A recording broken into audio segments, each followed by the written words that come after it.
Hallelujah. നല്ല സമയത്തിനായി ദൈവത്തെ സ്തുതിക്കുന്നു. നിങ്ങളെ അഭിസംബോധന ചെയ്യാൻ, നിങ്ങളെ എല്ലാവരെയും ശുശ്രൂഷിക്കാൻ കർത്താവ് എനിക്ക് വീണ്ടും നൽകിയ ആയുസ്സിനായി, ആരോഗ്യത്തിനായി സ്തോത്രം. കർത്താവ് അനുഗ്രഹിക്കട്ടെ. ഇന്നത്തെ ചിന്തയ്ക്ക് ആധാരമായി നമ്മുടെ ചിന്തകളിൽ നിന്ന് ഒരിക്കലും മാറിപ്പോകാത്തൊരു ഭാഗമാണ് അപ്പോസ്തല പ്രവൃത്തികൾ 10-ാമത്തെ അധ്യായം. അപ്പോസ്തല പ്രവൃത്തികൾ 10-ാമത്തെ അധ്യായത്തിൽ നിങ്ങൾക്കൊരു ഉണർവിന് വേണ്ടി ദൈവം ഉപയോഗിക്കുന്ന അഭിഷിക്തനെ കാണാം. ആരാണത്? പൗലോസ് അല്ല, പത്രോസ്. ഉണർവിന് വേണ്ടി ദൈവം ഉപയോഗിക്കുന്ന പത്രോസ് നമുക്ക് എല്ലാവർക്കും ഇഷ്ടമാണ്. എന്നാൽ പത്രോസിന്റെ ധാരണകൾ ദൈവം ഇവിടെ തിരുത്തുന്ന നമുക്ക് കാണാം. പത്രോസിന്റെ ധാരണകൾ എന്തിനാണ് ഇന്നത്തെ ഇങ്ങനൊരു സന്ദേശം എന്ന് ചോദിച്ചാൽ, നമ്മുടെ ധാരണകളെ പ്രതി, നമ്മുടെ കോൺസെപ്റ്റുകളെ പ്രതി നമ്മുടെ പല ബ്ലെസ്സിങ്സും തടയപ്പെടും. നിങ്ങൾ ഒരിക്കലും കരുതരുത് എല്ലായിടത്തും സാത്താൻ വന്ന് കാലി നീട്ടിയിരിക്കുകയാണ്, അതുകൊണ്ടാണ് നമുക്ക് മുമ്പോട്ട് പോകാൻ കഴിയാത്തതെന്നും നമുക്ക് ജയമെടുക്കാൻ കഴിയാത്തതെന്നും കരുതരുത്. നമുക്ക് സാത്താനെ പറയുന്നതിനൊന്നും തെറ്റില്ല. പക്ഷേ സ്ഥാനത്തും അസ്ഥാനത്തും നമ്മൾ ചില സമയം സാത്താൻ പ്രയോഗം നടത്താറുണ്ട്. പക്ഷെ അങ്ങനെ അല്ല. ബൈബിൾ പഠിക്കുമ്പോൾ എല്ലായിടത്തും യേശു പോ സാത്താനെ പറയുന്ന കാണുന്നില്ല. എല്ലായിടത്തും യേശു എന്നെ വിട്ടു പോകുന്നു പറയുന്ന കാണുന്നില്ല. എല്ലായിടത്തും നിന്നെ ഞാൻ ശാസിക്കുന്നു എന്ന് പറയുന്നത് കാണുന്നില്ല. കർത്താവ് ഓരോ സ്ഥലത്തും യേശുവിൻ്റെ മിനിസ്ട്രി നിങ്ങൾ ഐഡൻറ്റിഫൈ ചെയ്താൽ സാത്താൻ എന്നൊരു പദം പോലും യേശു പലയിടത്തും ഉപയോഗിക്കുന്നില്ല. യേശു സാത്താൻ എന്നുള്ള പദം ഉപയോഗിച്ച കുറവാണ്, സത്യമല്ലേ? ഏറ്റവും കൂടുതൽ സാത്താൻ എന്നുള്ള പദം ഉപയോഗിക്കുന്നത് ഞങ്ങളെപ്പോലുള്ള പ്രസംഗകന്മാരാണ്. ഹല്ലേലൂയ. പക്ഷെ ഞാൻ പറയട്ടെ, യേശുവിനെ എവിടെയും സാത്താൻ എന്നുള്ള പദം ഉപയോഗിക്കുന്നു. അത് മരുഭൂമിയിൽ തന്നെ പരീക്ഷിക്കാൻ വന്നപ്പോഴും പത്രോസിനെ ഞാനങ്ങ് എടുക്കുവാന്നൊക്കെ യേശുവിനോട് വന്ന് പറഞ്ഞപ്പോഴും ഒക്കെ യേശു ഉപയോഗിക്കുന്നുണ്ട്, ഇല്ല എന്നല്ല. പക്ഷേ രോഗികളെ സൗഖ്യമാക്കുകയും മറ്റുമൊക്കെ ചെയ്യുമ്പോൾ കർത്താവ് അവിടെ വ്യക്തമായി ആ ടെർമിനോളജി വഴി വ്യക്തമായി എന്താണോ അവിടെ ശാസിക്കേണ്ടത്, എന്തിനെയാണോ അവിടെ നിന്ന് പുറത്താക്കേണ്ടത്, ആ പർട്ടിക്കുലർ സ്പിരിറ്റിലേക്കാണ് യേശുവിന്റെ നോട്ടം പോകുന്നത്. അല്ലെങ്കിൽ ആ ഒരു പ്രത്യേക സാഹചര്യത്തിലേക്കാണ് യേശുവിന്റെ നോട്ടം പോകുന്നത്. അവിടെ ഈ സ്ഥാനത്തും അസ്ഥാനത്തും സാത്താൻ പ്രയോഗം യേശു നടത്തുന്നില്ല. പത്രോസിന്റെ അമ്മ പനി പിടിച്ച് കിടന്നപ്പോ അവളിലെ പനിയെ യേശു പുറത്താക്കിയെന്ന് പറയുന്നു. പനിയുടെ ആത്മാവിനെ യേശു ശാസിച്ചു, പനിയെ പുറത്താക്കി. അവൾ എഴുന്നേറ്റ് ശുശ്രൂഷ, അമ്മായിയമ്മ എഴുന്നേറ്റ് ശുശ്രൂഷ ചെയ്തു എന്ന് പറയുന്നു. അവിടെയൊന്നും സാത്താനെ, ഭൂതമേ, ചാത്തനെ എന്നൊന്നും വിളിക്കുന്നത് നമ്മൾ കണ്ടില്ല. ഇവിടെ നമ്മൾ മനസ്സിലാക്കേണ്ട ഒരു കാര്യം, വ്യക്തമായി നമ്മൾ ചില സാഹചര്യങ്ങളെ പഠിച്ചില്ല എന്നുണ്ടെങ്കിൽ നമ്മുടെ ധാരണകളെ, നമ്മുടെ കോൺസെപ്റ്റിനെ, നമ്മുടെ അണ്ടർസ്റ്റാൻഡിങ്ങിനെ എല്ലാം അത് ബാധിക്കും.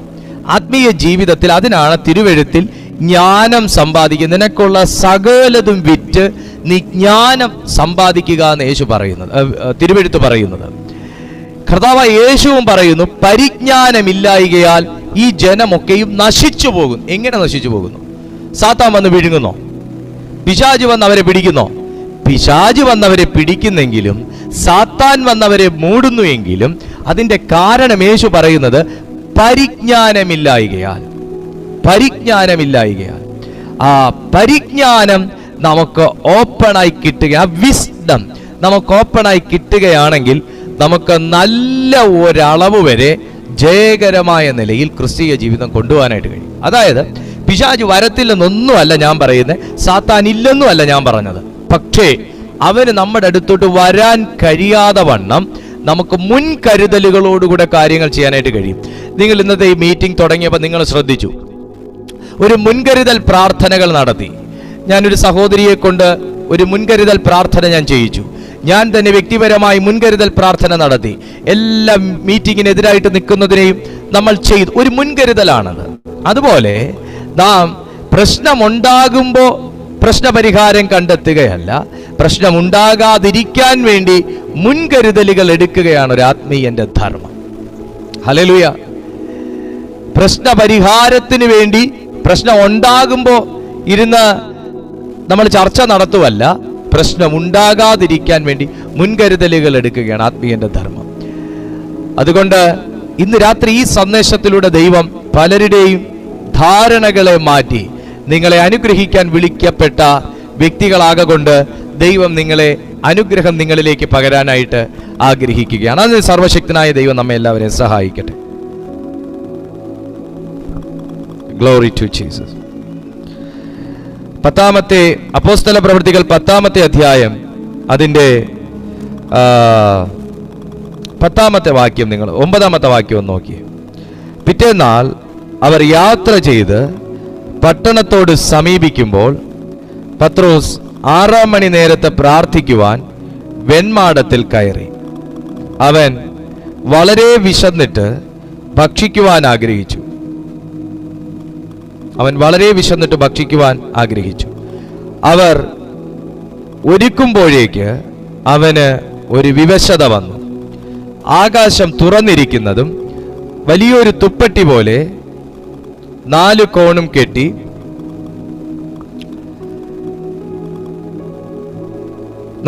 കെട്ടിയിട്ട് ഭൂമിയിലേക്ക് ഇറക്കി വിട്ടൊരു പാത്രം വരുന്നതും അവൻ കണ്ടു.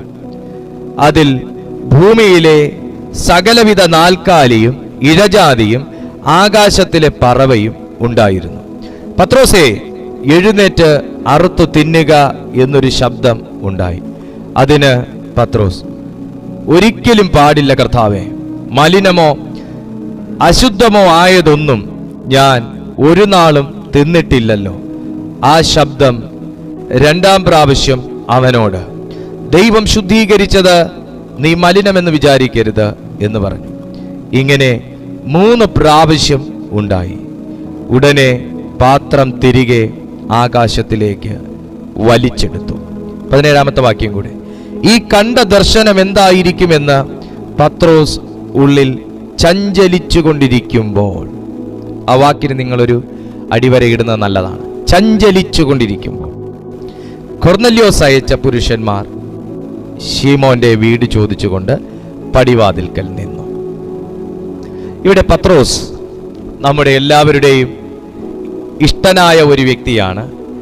കാരണം വലിയ വലിയ ദൈവപ്രവർത്തികൾ ഒരൊറ്റ പ്രസംഗത്തിൽ 5000 പുരുഷന്മാർ സ്നാനമേൽക്കാനും ഒരൊറ്റ പ്രസംഗത്തിൽ 3000 പേർ സ്നാനമേൽക്കാനും രക്ഷിക്കപ്പെടാനൊക്കെ ദൈവം ശക്തമായി ഉപയോഗിച്ച ഒരു അഭിഷിക്തനാണ്. പക്ഷേ ദൈവം ശക്തമായി തന്നെ ഉപയോഗിച്ചു എന്ന് പറയുമ്പോഴും ധാരണകളിൽ ചില പിശകുകൾ ഇപ്പോഴും പത്രോസിനുണ്ട്.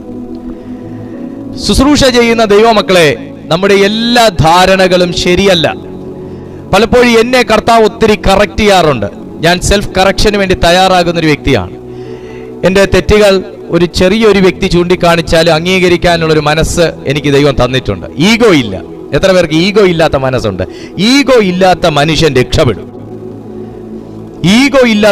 രക്ഷപ്പെടും. ഞാൻ വലുത്, നീ വലുത്, എന്നേക്കാൾ നീ വലുതാകുന്നു, നിന്നേക്കാൾ മുന്നേ ഇറങ്ങിയ ഞാൻ ചെറുത്, ഇപ്പൊ വന്ന നീ വലുത്. ഇങ്ങനെ ഈഗോ ഇല്ലാത്തൊരു ഹൃദയം നിങ്ങൾക്കുണ്ടെങ്കിൽ നിങ്ങൾ അനുഗ്രഹിക്കപ്പെടും. അസൂയയില്ലാത്തൊരു ജീവിതം നിങ്ങൾ കാത്തു സൂക്ഷിച്ചാൽ നിങ്ങൾ അനുഗ്രഹിക്കപ്പെടും. ദൈവശബ്ദത്തിന് അടിയനിതാ പറയുന്നൊരു മനസ്സുണ്ടെങ്കിൽ നിങ്ങൾ അനുഗ്രഹിക്കപ്പെടും. ഒത്തിരി ദൈവദാസന്മാരുമായിട്ട് ബന്ധമുള്ളതുകൊണ്ടല്ല അനുഗ്രഹിക്കപ്പെടുന്നത്. ഒത്തിരി പ്രാർത്ഥിക്കുന്ന ദൈവമക്കളുമായിട്ട് കണക്ഷൻ ഉള്ളതുകൊണ്ടും അല്ല അനുഗ്രഹിക്കപ്പെടുന്നത്. ഞാൻ ഒന്ന് വിളിച്ചാൽ ഒറ്റ റിങ്ങിന് ചാടിയെടുക്കാൻ ആൾക്കാരുള്ളത് കൊണ്ടും അല്ല അനുഗ്രഹിക്കപ്പെടുന്നത്. നല്ലൊരു മനസാക്ഷി കാത്തു സൂക്ഷിച്ചാൽ, നല്ലൊരു വ്യക്തിത്വം കാത്തു സൂക്ഷിച്ചാൽ, നല്ലൊരു ഹൃദയം കാത്തു സൂക്ഷിച്ചാൽ, നല്ലൊരു സ്വഭാവം കാത്തു സൂക്ഷിച്ചാൽ നീ അനുഗ്രഹിക്കപ്പെടും. ദൈവവചനം അങ്ങനെ പറയുന്നു. 3 പ്രാവശ്യം 41 ദിവസം ഉപവാസം എടുത്ത് അനുഗ്രഹിക്കപ്പെടാൻ ദൈവവചനം പറയുന്നില്ല. മനസ്സോടെ 3 ദിവസം ഉപവാസം എടുത്താൽ നിങ്ങൾ അനുഗ്രഹിക്കപ്പെടും. പക്ഷേ അതിൻ്റെ ബേസിക് ക്രൈറ്റീരിയ എന്ന് പറയുന്നത് ഇതാണ്, ശുദ്ധ മനസാക്ഷി. അപ്പൊ ശുദ്ധ മനസാക്ഷി നമുക്കുണ്ടാകണമെന്നുണ്ടെങ്കിൽ ശുദ്ധ വചനം നമ്മുടെ ഉള്ളിലേക്ക് പോകണം. എന്നിലെ തെറ്റുകളെ എനിക്ക് മറയില്ലാതെ കാട്ടിത്തരുന്ന ഒരു മിററാണ് വചനമെന്ന് പറയുന്നത്. അപ്പൊ ഈ വചനത്തെ കുറിച്ചാണ് ഇവിടെ ഇന്നത്തെ നമ്മുടെ ചിന്ത. ഈ വചനം ദൈവമാണ്. ഈ ദൈവം ഈ വചനം പത്രോസിന്റെ അടുത്താണ് വന്ന് പറയുന്നത്. അപ്പൊ ഇതിനു മുന്നേ കൊർന്നല്യോസ്, ഇറ്റലിയയിലെ ശതാധിപനാകുന്ന കൊർന്നല്യോസിന്റെ ഭവനത്തിൽ കൊർന്നല്യോസ് 9-ാം മണി നേരത്ത് പ്രാർത്ഥിക്കാനിരിക്കുമ്പോൾ ദൈവത്തിന്റെ ആത്മാവ് തന്നോട് പറയുകയാണ്, നിങ്ങൾ ആളയച്ച് യോപ്പയിലെ ശീമോനെ നിങ്ങൾ വരുത്തണം. കാരണം നിങ്ങളുടെ പട്ടണത്തിൽ ഒരു ഉണർവ് നടക്കാൻ പോവുക. Thank you Holy Ghost. ഞാൻ ചോദിക്കട്ടെ, കൊർന്നല്യോസ് മാത്രം പ്രാർത്ഥിച്ചു എന്നേ വചനം പറയുന്നുള്ളൂ. ആ പട്ടണം മുഴുവൻ കൊർന്നല്യോസിന്റെ കൂടെ ചേർന്ന് പ്രാർത്ഥിച്ചു എന്ന് പറയുന്നില്ല. ഞാൻ ഒരുത്തം പ്രാർത്ഥിച്ചാൽ എന്താ നടക്കാൻ പോകുന്നേ? ഞാൻ ഒരാൾ മാത്രം ഈ വീട്ടിൽ കിടന്ന് പിടിച്ചാൽ എന്താ നടക്കാൻ പോകുന്നേ? ഞാൻ ഒരാൾ മാത്രം ഉപവസിച്ചാൽ എന്താ നടക്കാൻ പോകുന്നേ?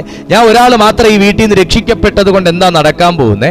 ഞാൻ ഒരാൾ മാത്രം ഇവിടെ ദൈവമേ ദൈവമേ എന്ന് വിളിച്ചിട്ട് എന്താ നടക്കാൻ പോകുന്നേ? ഇവിടെ ബാക്കി എല്ലാവരും സാത്താൻ സേവയല്ലയോ എന്നൊക്കെ പറയുന്ന ആരെങ്കിലും കേൾക്കുന്നുണ്ടെങ്കിൽ നിങ്ങളുടെ ശ്രദ്ധയ്ക്ക്, കൊർന്നല്യോസ് ഒറ്റയ്ക്ക് കിടന്ന് ദൈവമേനെ വിളിച്ചിട്ടുള്ളൂ. കൊർന്നല്യോസ് ഒറ്റയ്ക്കാണ് കിടന്ന് അയ്യം വിളിച്ചേ. ആ ഒരുവന്റെ പ്രാർത്ഥനയെ പ്രതിയാണ് ആ പട്ടണത്തിൽ ഉണർവ് വ്യാപരിച്ചത്. ഹല്ലേലൂയ. ഇത് രാത്രി ഇനി പ്രാർത്ഥിക്കാൻ ധൈര്യമുണ്ടോ? ഇനി ഒറ്റയ്ക്ക് ഉപവാസം എടുക്കാൻ ധൈര്യമുണ്ടോ? എനിക്കറിയാം, ഒറ്റയ്ക്ക് ഉപവാസം എടുത്താൽ ഭൂതം പിടിക്കുമെന്ന് പേടിച്ചിരിക്കുന്നവരെ എനിക്കറിയാം.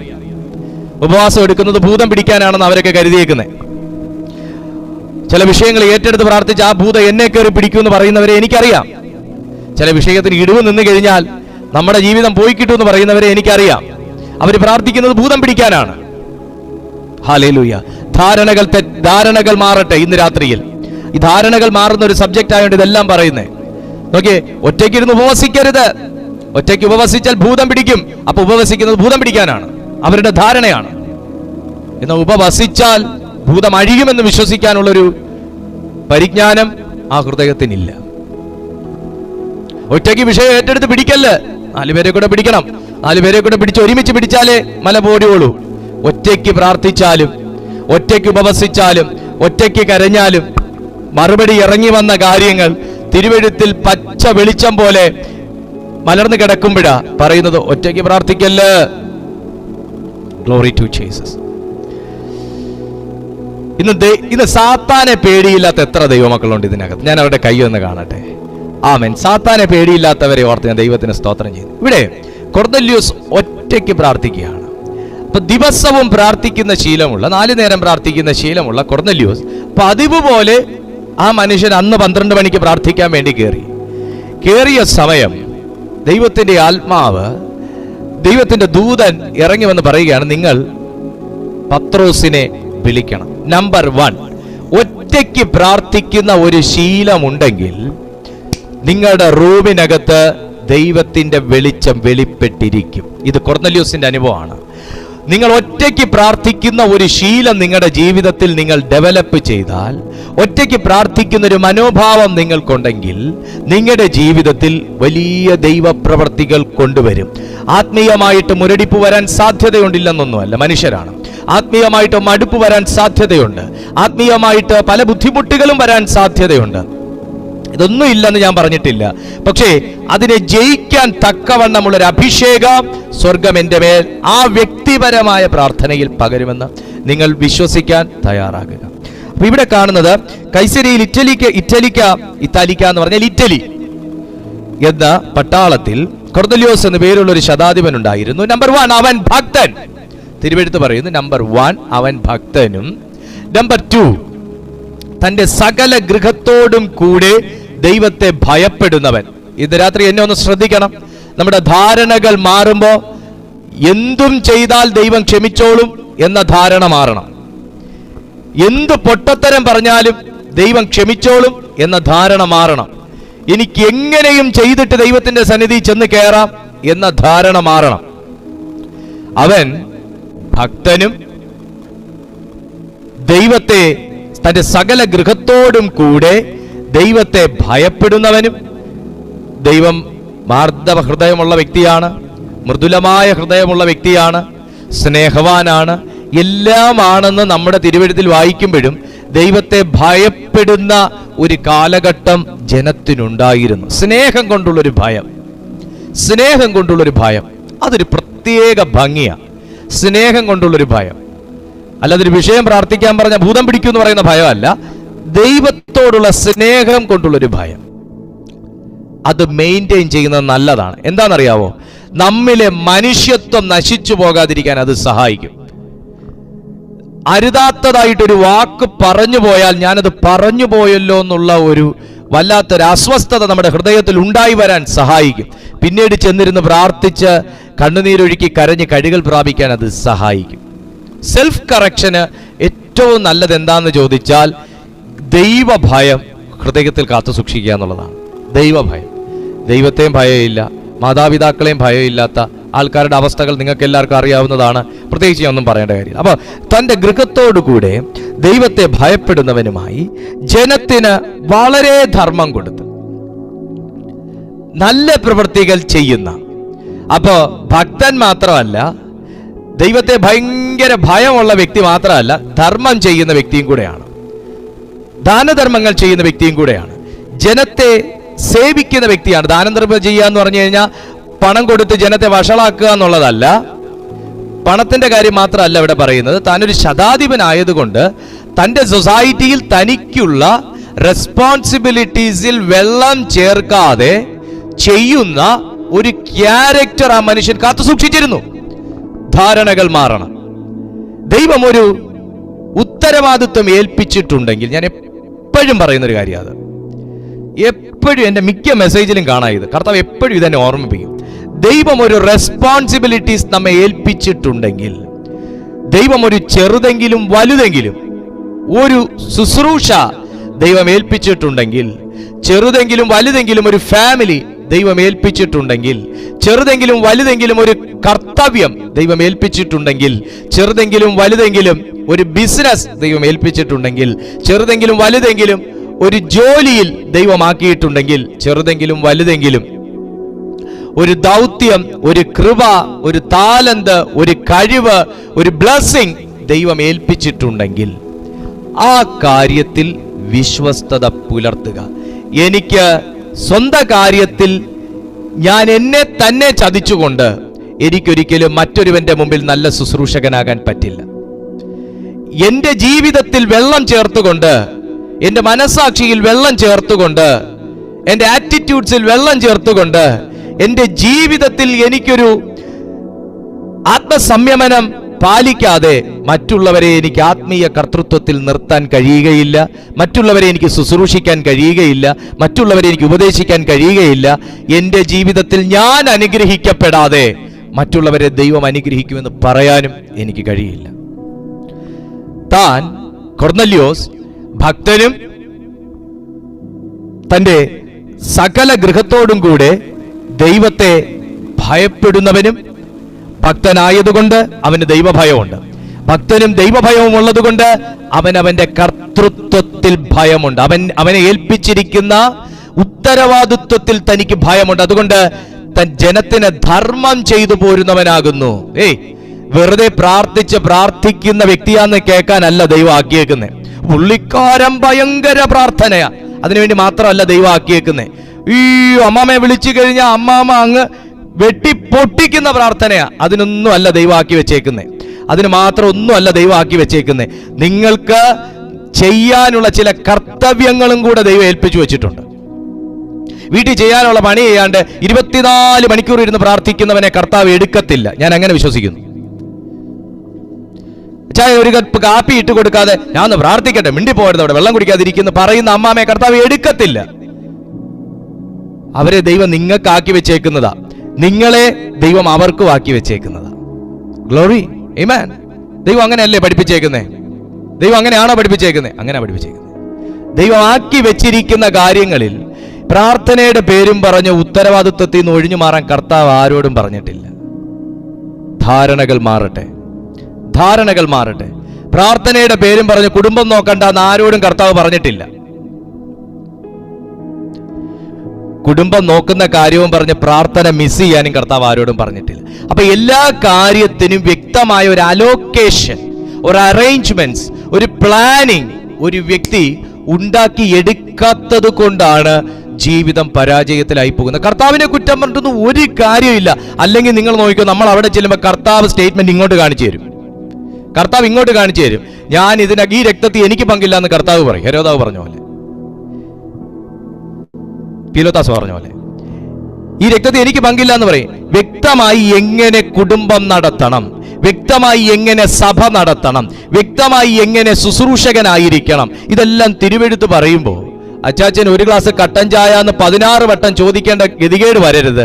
നമ്മുടെ ഉത്തരവാദിത്വങ്ങളിൽ നാം വിശ്വസ്തരായിരിക്കുക. പ്രാർത്ഥിക്കുന്ന വ്യക്തമായ സമയം ഇവിടെ ഉള്ളപ്പോഴും കൊർന്നല്യോസ് തന്റെ ധർമ്മം ചെയ്യാൻ മറക്കുന്നില്ല. ചിലർക്ക് പ്രാർത്ഥന ഭയങ്കരമാണ്, ഒരു ധർമ്മവും ഇല്ല. ചിലർക്ക് പ്രവചനം ഭയങ്കരമാണ്, ഒരു ഫലവും ഇല്ല. പക്ഷെ നീ പ്രവചിച്ചാൽ ഫലമുണ്ടാകട്ടെ, നീ പ്രാർത്ഥിച്ചാൽ മറുപടി വെളിപ്പെട്ടു വരട്ടെ, നീ എഴുന്നേറ്റാൽ ദൈവം എഴുന്നേറ്റതുപോലെ ആയിരിക്കട്ടെ, നീ നടന്നാൽ ദൈവം നടന്ന പോലെ ആകട്ടെ, നിന്നെ കണ്ടാൽ ക്രിസ്തുവിനെ കണ്ടതുപോലെ ആകട്ടെ, നിന്നോട് സംസാരിച്ചാൽ ദൈവത്തോട് സംസാരിച്ചതുപോലെ ആകട്ടെ, നിന്റെ വായിൽ നിന്നൊരു വചനം കേട്ടാൽ ജനം ആശ്വസിപ്പിക്കപ്പെടട്ടെ. ആ നിലയിൽ ഒരു വ്യക്തിയുടെ ധാരണകൾ മാറി വരണം. മറുപടി വരാത്തതിന്റെ കാരണം ദൈവത്തെ ഭയപ്പെടുന്നവർക്ക് മാത്രമല്ല, ഭക്തി കാത്തു സൂക്ഷിക്കുന്നവർക്ക് മാത്രമല്ല, ധർമ്മം ചെയ്യാത്തവർക്കും കൂടെ ദൈവത്തിന്റെ മറുപടി വെളിപ്പെടുന്നില്ല. ദൈവത്തിന്റെ മറുപടി വെളിപ്പെടണമെന്നുണ്ടെങ്കിൽ കൊർന്നല്യോസ് എങ്ങനെയായിരുന്നു ആദ്യം പറയുന്നു. ആദ്യമേ കൊർന്നല്യോസ് പ്രാർത്ഥിച്ചപ്പോൾ മറുപടി വന്നു എന്നൊന്നുമല്ല തിരുവെഴുത്ത് പറയുന്നത്. കൊർന്നല്യോസ് എങ്ങനെയുള്ളവനായിരുന്നു എന്ന് ആദ്യം പറയുന്നു. തന്റെ രാജ്യത്തിൽ ഉണർവ് വ്യാപരിച്ചോ? തന്റെ വീട്ടിനകത്ത് ഉണർവ് വ്യാപരിച്ചോ? അവിടെ വന്നിരുന്ന ജാതികളിലും കൂടെ പരിശുദ്ധാത്മാവ് വ്യാപരിച്ചോ? എന്താണെന്നറിയാവോ? ആ മനുഷ്യന്റെ വീട്ടിൽ വന്നിരുന്ന ജാതികളിലും കൂടെ ദൈവവചനം വ്യാപരിച്ചോ? പരിശുദ്ധാത്മാവ്, ഞാൻ അതിലോട്ടൊന്നും പോകുന്നില്ല, അതുകൊണ്ട് ഇപ്പോഴേ പറയുന്നത്. അവരുടെ മേൽ പരിശുദ്ധാത്മാവ് വന്നോ? അവർ അന്യഭാഷയെ പ്രാർത്ഥിച്ചോ? ദൈവസാന്നിധ്യം വ്യാപരിച്ചോ? എന്തുകൊണ്ടാണെന്നറിയാമോ? നീതിയുള്ള മനുഷ്യൻ മുട്ടുകുത്തി പ്രാർത്ഥിക്കുന്ന മണ്ണില ആ ജാതികളും കൂടെ വന്നു കയറിയത്. ഇന്ന് രാത്രിയിൽ എന്നെ കേൾക്കുന്ന ചിലരോട് ദൈവാത്മാവ് പറയുന്നു, നിന്നെ കാണാൻ സൗന്ദര്യം കാണത്തില്ല, നിന്റെ മുഖത്തിന് ചുളിവ് കാണും, നിനക്ക് വാക്ചാതുര്യം കാണത്തില്ല, പക്ഷെ നിങ്ങൾ ഭക്തനും ദൈവത്തെ ഭയപ്പെടുന്നവനും ധർമ്മത്തിൽ നിങ്ങൾ ഉത്കൃഷ്ടതയുള്ളവരുമാകുന്നുവെങ്കിൽ, ദൈവവചനത്തിൽ വെള്ളം ചേർക്കാതെ, ദൈവകാര്യങ്ങളിൽ വെള്ളം ചേർക്കാതെ, ശുശ്രൂഷയിൽ വെള്ളം ചേർക്കാതെ, വിശുദ്ധ ജീവിതത്തിൽ വെള്ളം ചേർക്കാതെ നിങ്ങൾ ദൈവസന്നിധിയിൽ മുട്ടുമടക്കി പ്രാർത്ഥിക്കുന്ന ഒരു വ്യക്തിയാണെങ്കിൽ, നിനക്ക് സ്റ്റേറ്റ്മെന്റിനകത്ത് വലിയ വലിയ ബാലൻസ് കാണിക്കാനില്ലെങ്കിലും നിന്റെ ഉള്ളത്തിൽ കിടക്കുന്ന ആത്മീയ സമ്പത്ത് നിമിത്തം ചില വ്യക്തികൾ നിന്റെ ഭൂമിയിൽ കാല് കുത്തുമ്പോൾ തന്നെ ഉണർവ് വ്യാപരിക്കും. ഉണർവ് വ്യാപരിക്കും. Hallelujah, praise to Jesus. ഉണർവ് വ്യാപരിക്കും. കാരണം കൊർന്നല്യോസിന്റെ ഭവനത്തിലാ വന്നു കയറിയ. കൊർന്നല്യോസിന്റെ ഭവനത്തിലാ വന്നു കയറിയ. പറയാൻ പറ്റുമോ? എന്റെ ഭവനത്തിലാ നിങ്ങൾ വന്നു കയറിയേ, ഇനി നിങ്ങൾ മടങ്ങിപ്പോകുന്നത് ആള് മാറിയിട്ടായിരിക്കുന്നു. പറയാൻ പറ്റുമോ? കൊർന്നല്യോസിന്റെ ഭവനത്തിലാ വന്നു കയറിയേ. കൊർന്നല്യോസിന്റെ ക്യാരക്ടറാണ് ഞാൻ ആദ്യം നിങ്ങളെ ചൂണ്ടിക്കാണിച്ചത്.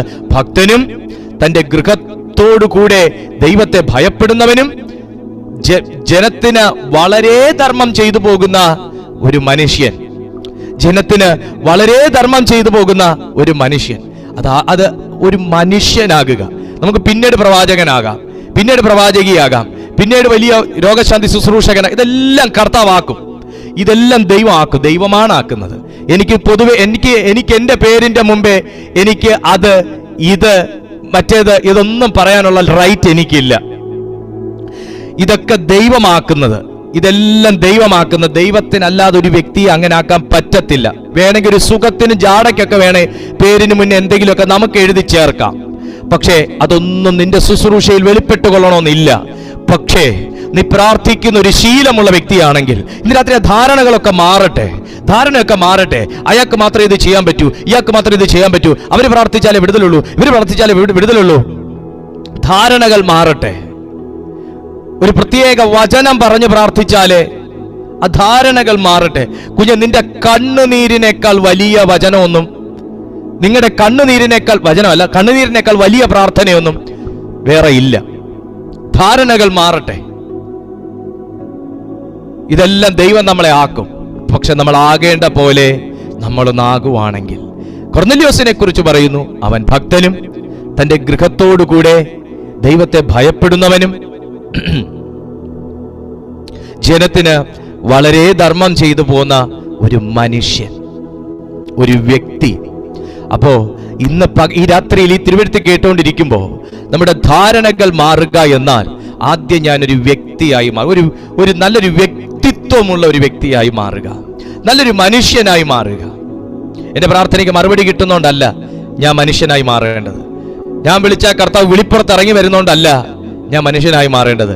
ഞാൻ ദൈവത്തെ ഞാൻ യേശുവിനെ കണ്ടുപോയി, ഞാൻ യേശുവിനെ അറിഞ്ഞുപോയി. ഇനി എനിക്ക് മനുഷ്യനായേ പറ്റൂ. യേശുവിനെ കണ്ടില്ലായിരുന്നെങ്കിൽ നമ്മൾ ഇനി മനുഷ്യനെ കാണത്തില്ലായിരുന്നു. പക്ഷെ ശരിയായ മനുഷ്യൻ, ശരിയായ പ്രവാചകൻ, ശരിയായ ശുശ്രൂഷകൻ, ശരിയായ ദൈവ പൈതൽ, ശരിയായ മകൻ, ശരിയായ എന്തൊക്കെയുണ്ട് യേശുവിൽ നോക്കിയാൽ കാണാൻ. ഒരമ്മയ്ക്ക് മകനായോ? ഒരപ്പന് മകനായോ? ശരിയായ മകൻ, ശരിയായ ശുശ്രൂഷകൻ, ശിഷ്യന്മാർക്ക് നല്ലൊരു മാതൃകയായോ? ശരിയായ പൗരൻ. സമൂഹത്തിൽ ടാക്സ് കൊടുക്കണമെന്ന് പറഞ്ഞപ്പോൾ നമുക്കത് വെട്ടിക്കാടാ, അതും കൂടെ നമുക്ക് പുട്ടടിക്കാം പറഞ്ഞോ? ഇല്ല. അവർക്ക് കൊടുക്കാൻ ബാധ്യതയുണ്ടെങ്കിൽ എനിക്ക് ഇന്നലെ കൊടുക്കാൻ ബാധ്യതയുണ്ടെന്ന് യേശു പറഞ്ഞേ. ശരിയായ പൗരൻ.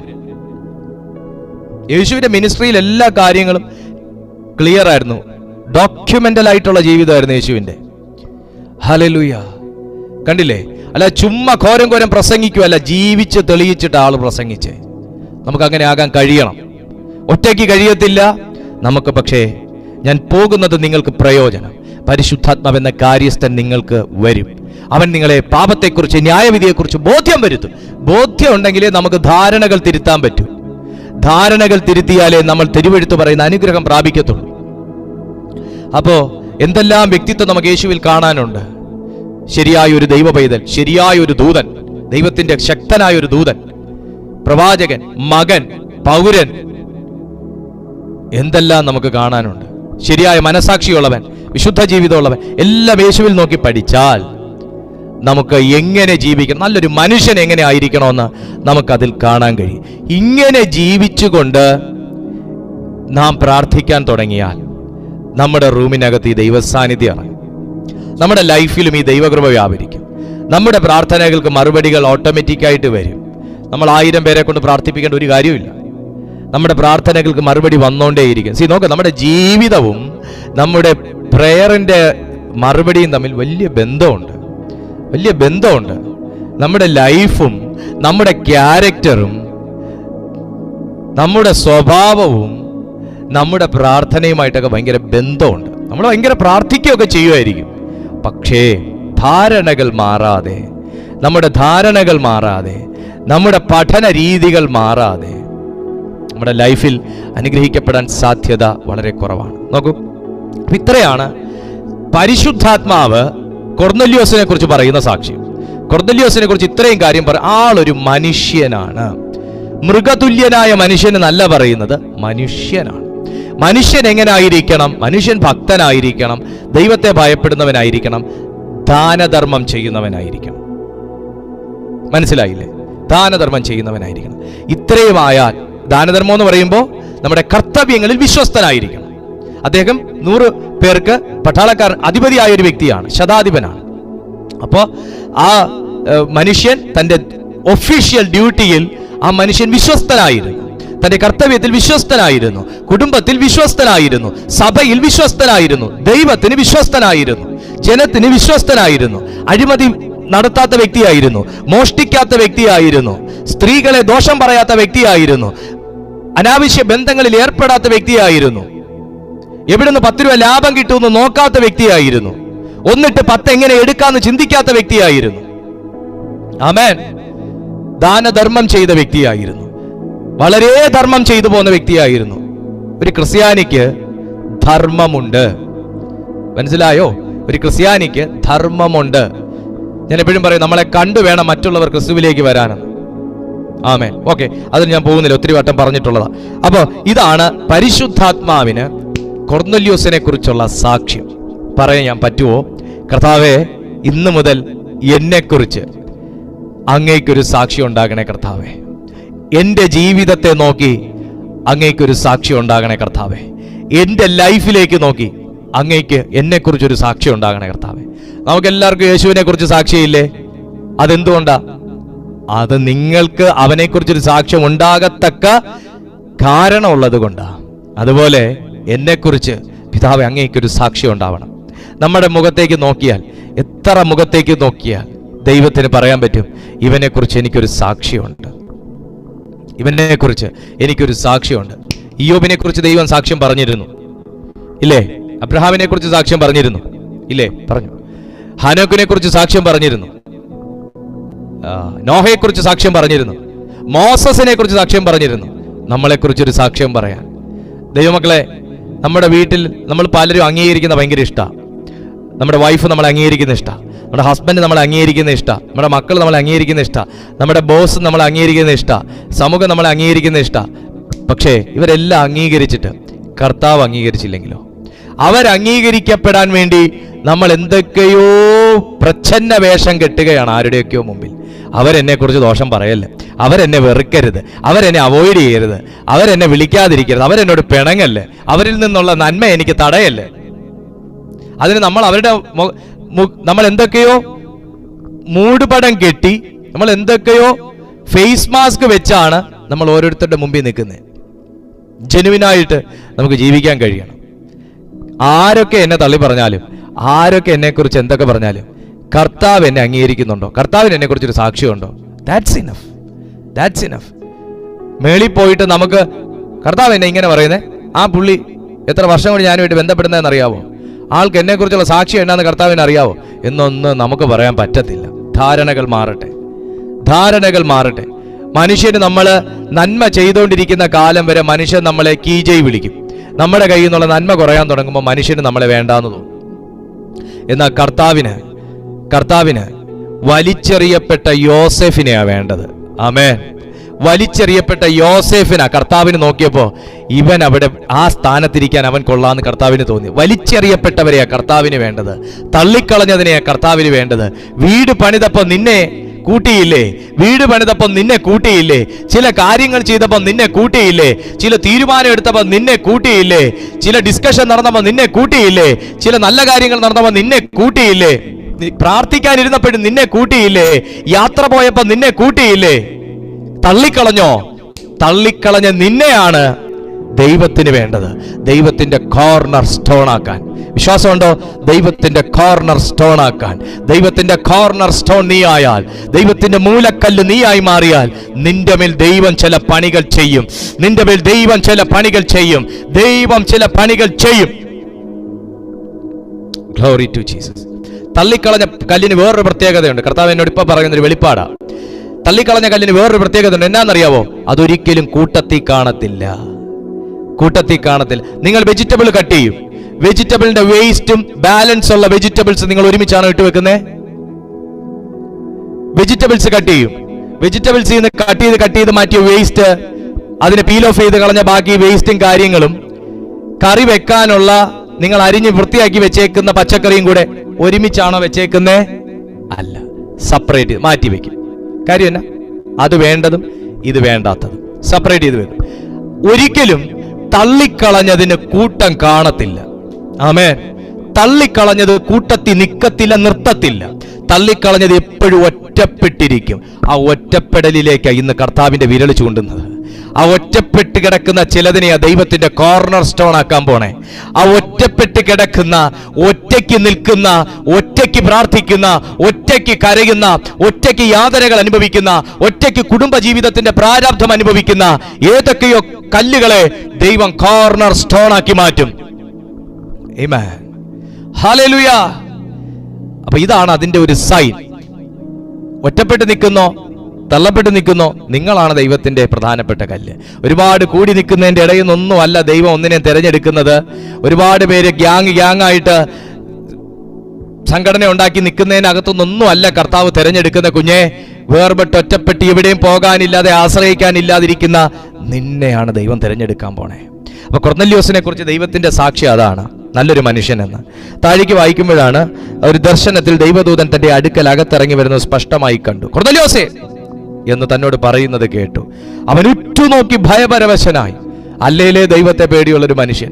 കൊർന്നല്യോസേ എന്നൊരു വിളി. നിങ്ങളുടെ റൂമിലെങ്ങാനും നിങ്ങൾ പ്രാർത്ഥിച്ചുകൊണ്ടിരിക്കുമ്പോൾ നിങ്ങളുടെ പേര് പറഞ്ഞെങ്ങാനും ഒരു വിളി കേട്ട നിങ്ങൾ ഞെട്ടുവോ ഞെട്ടത്തില്ലയോ?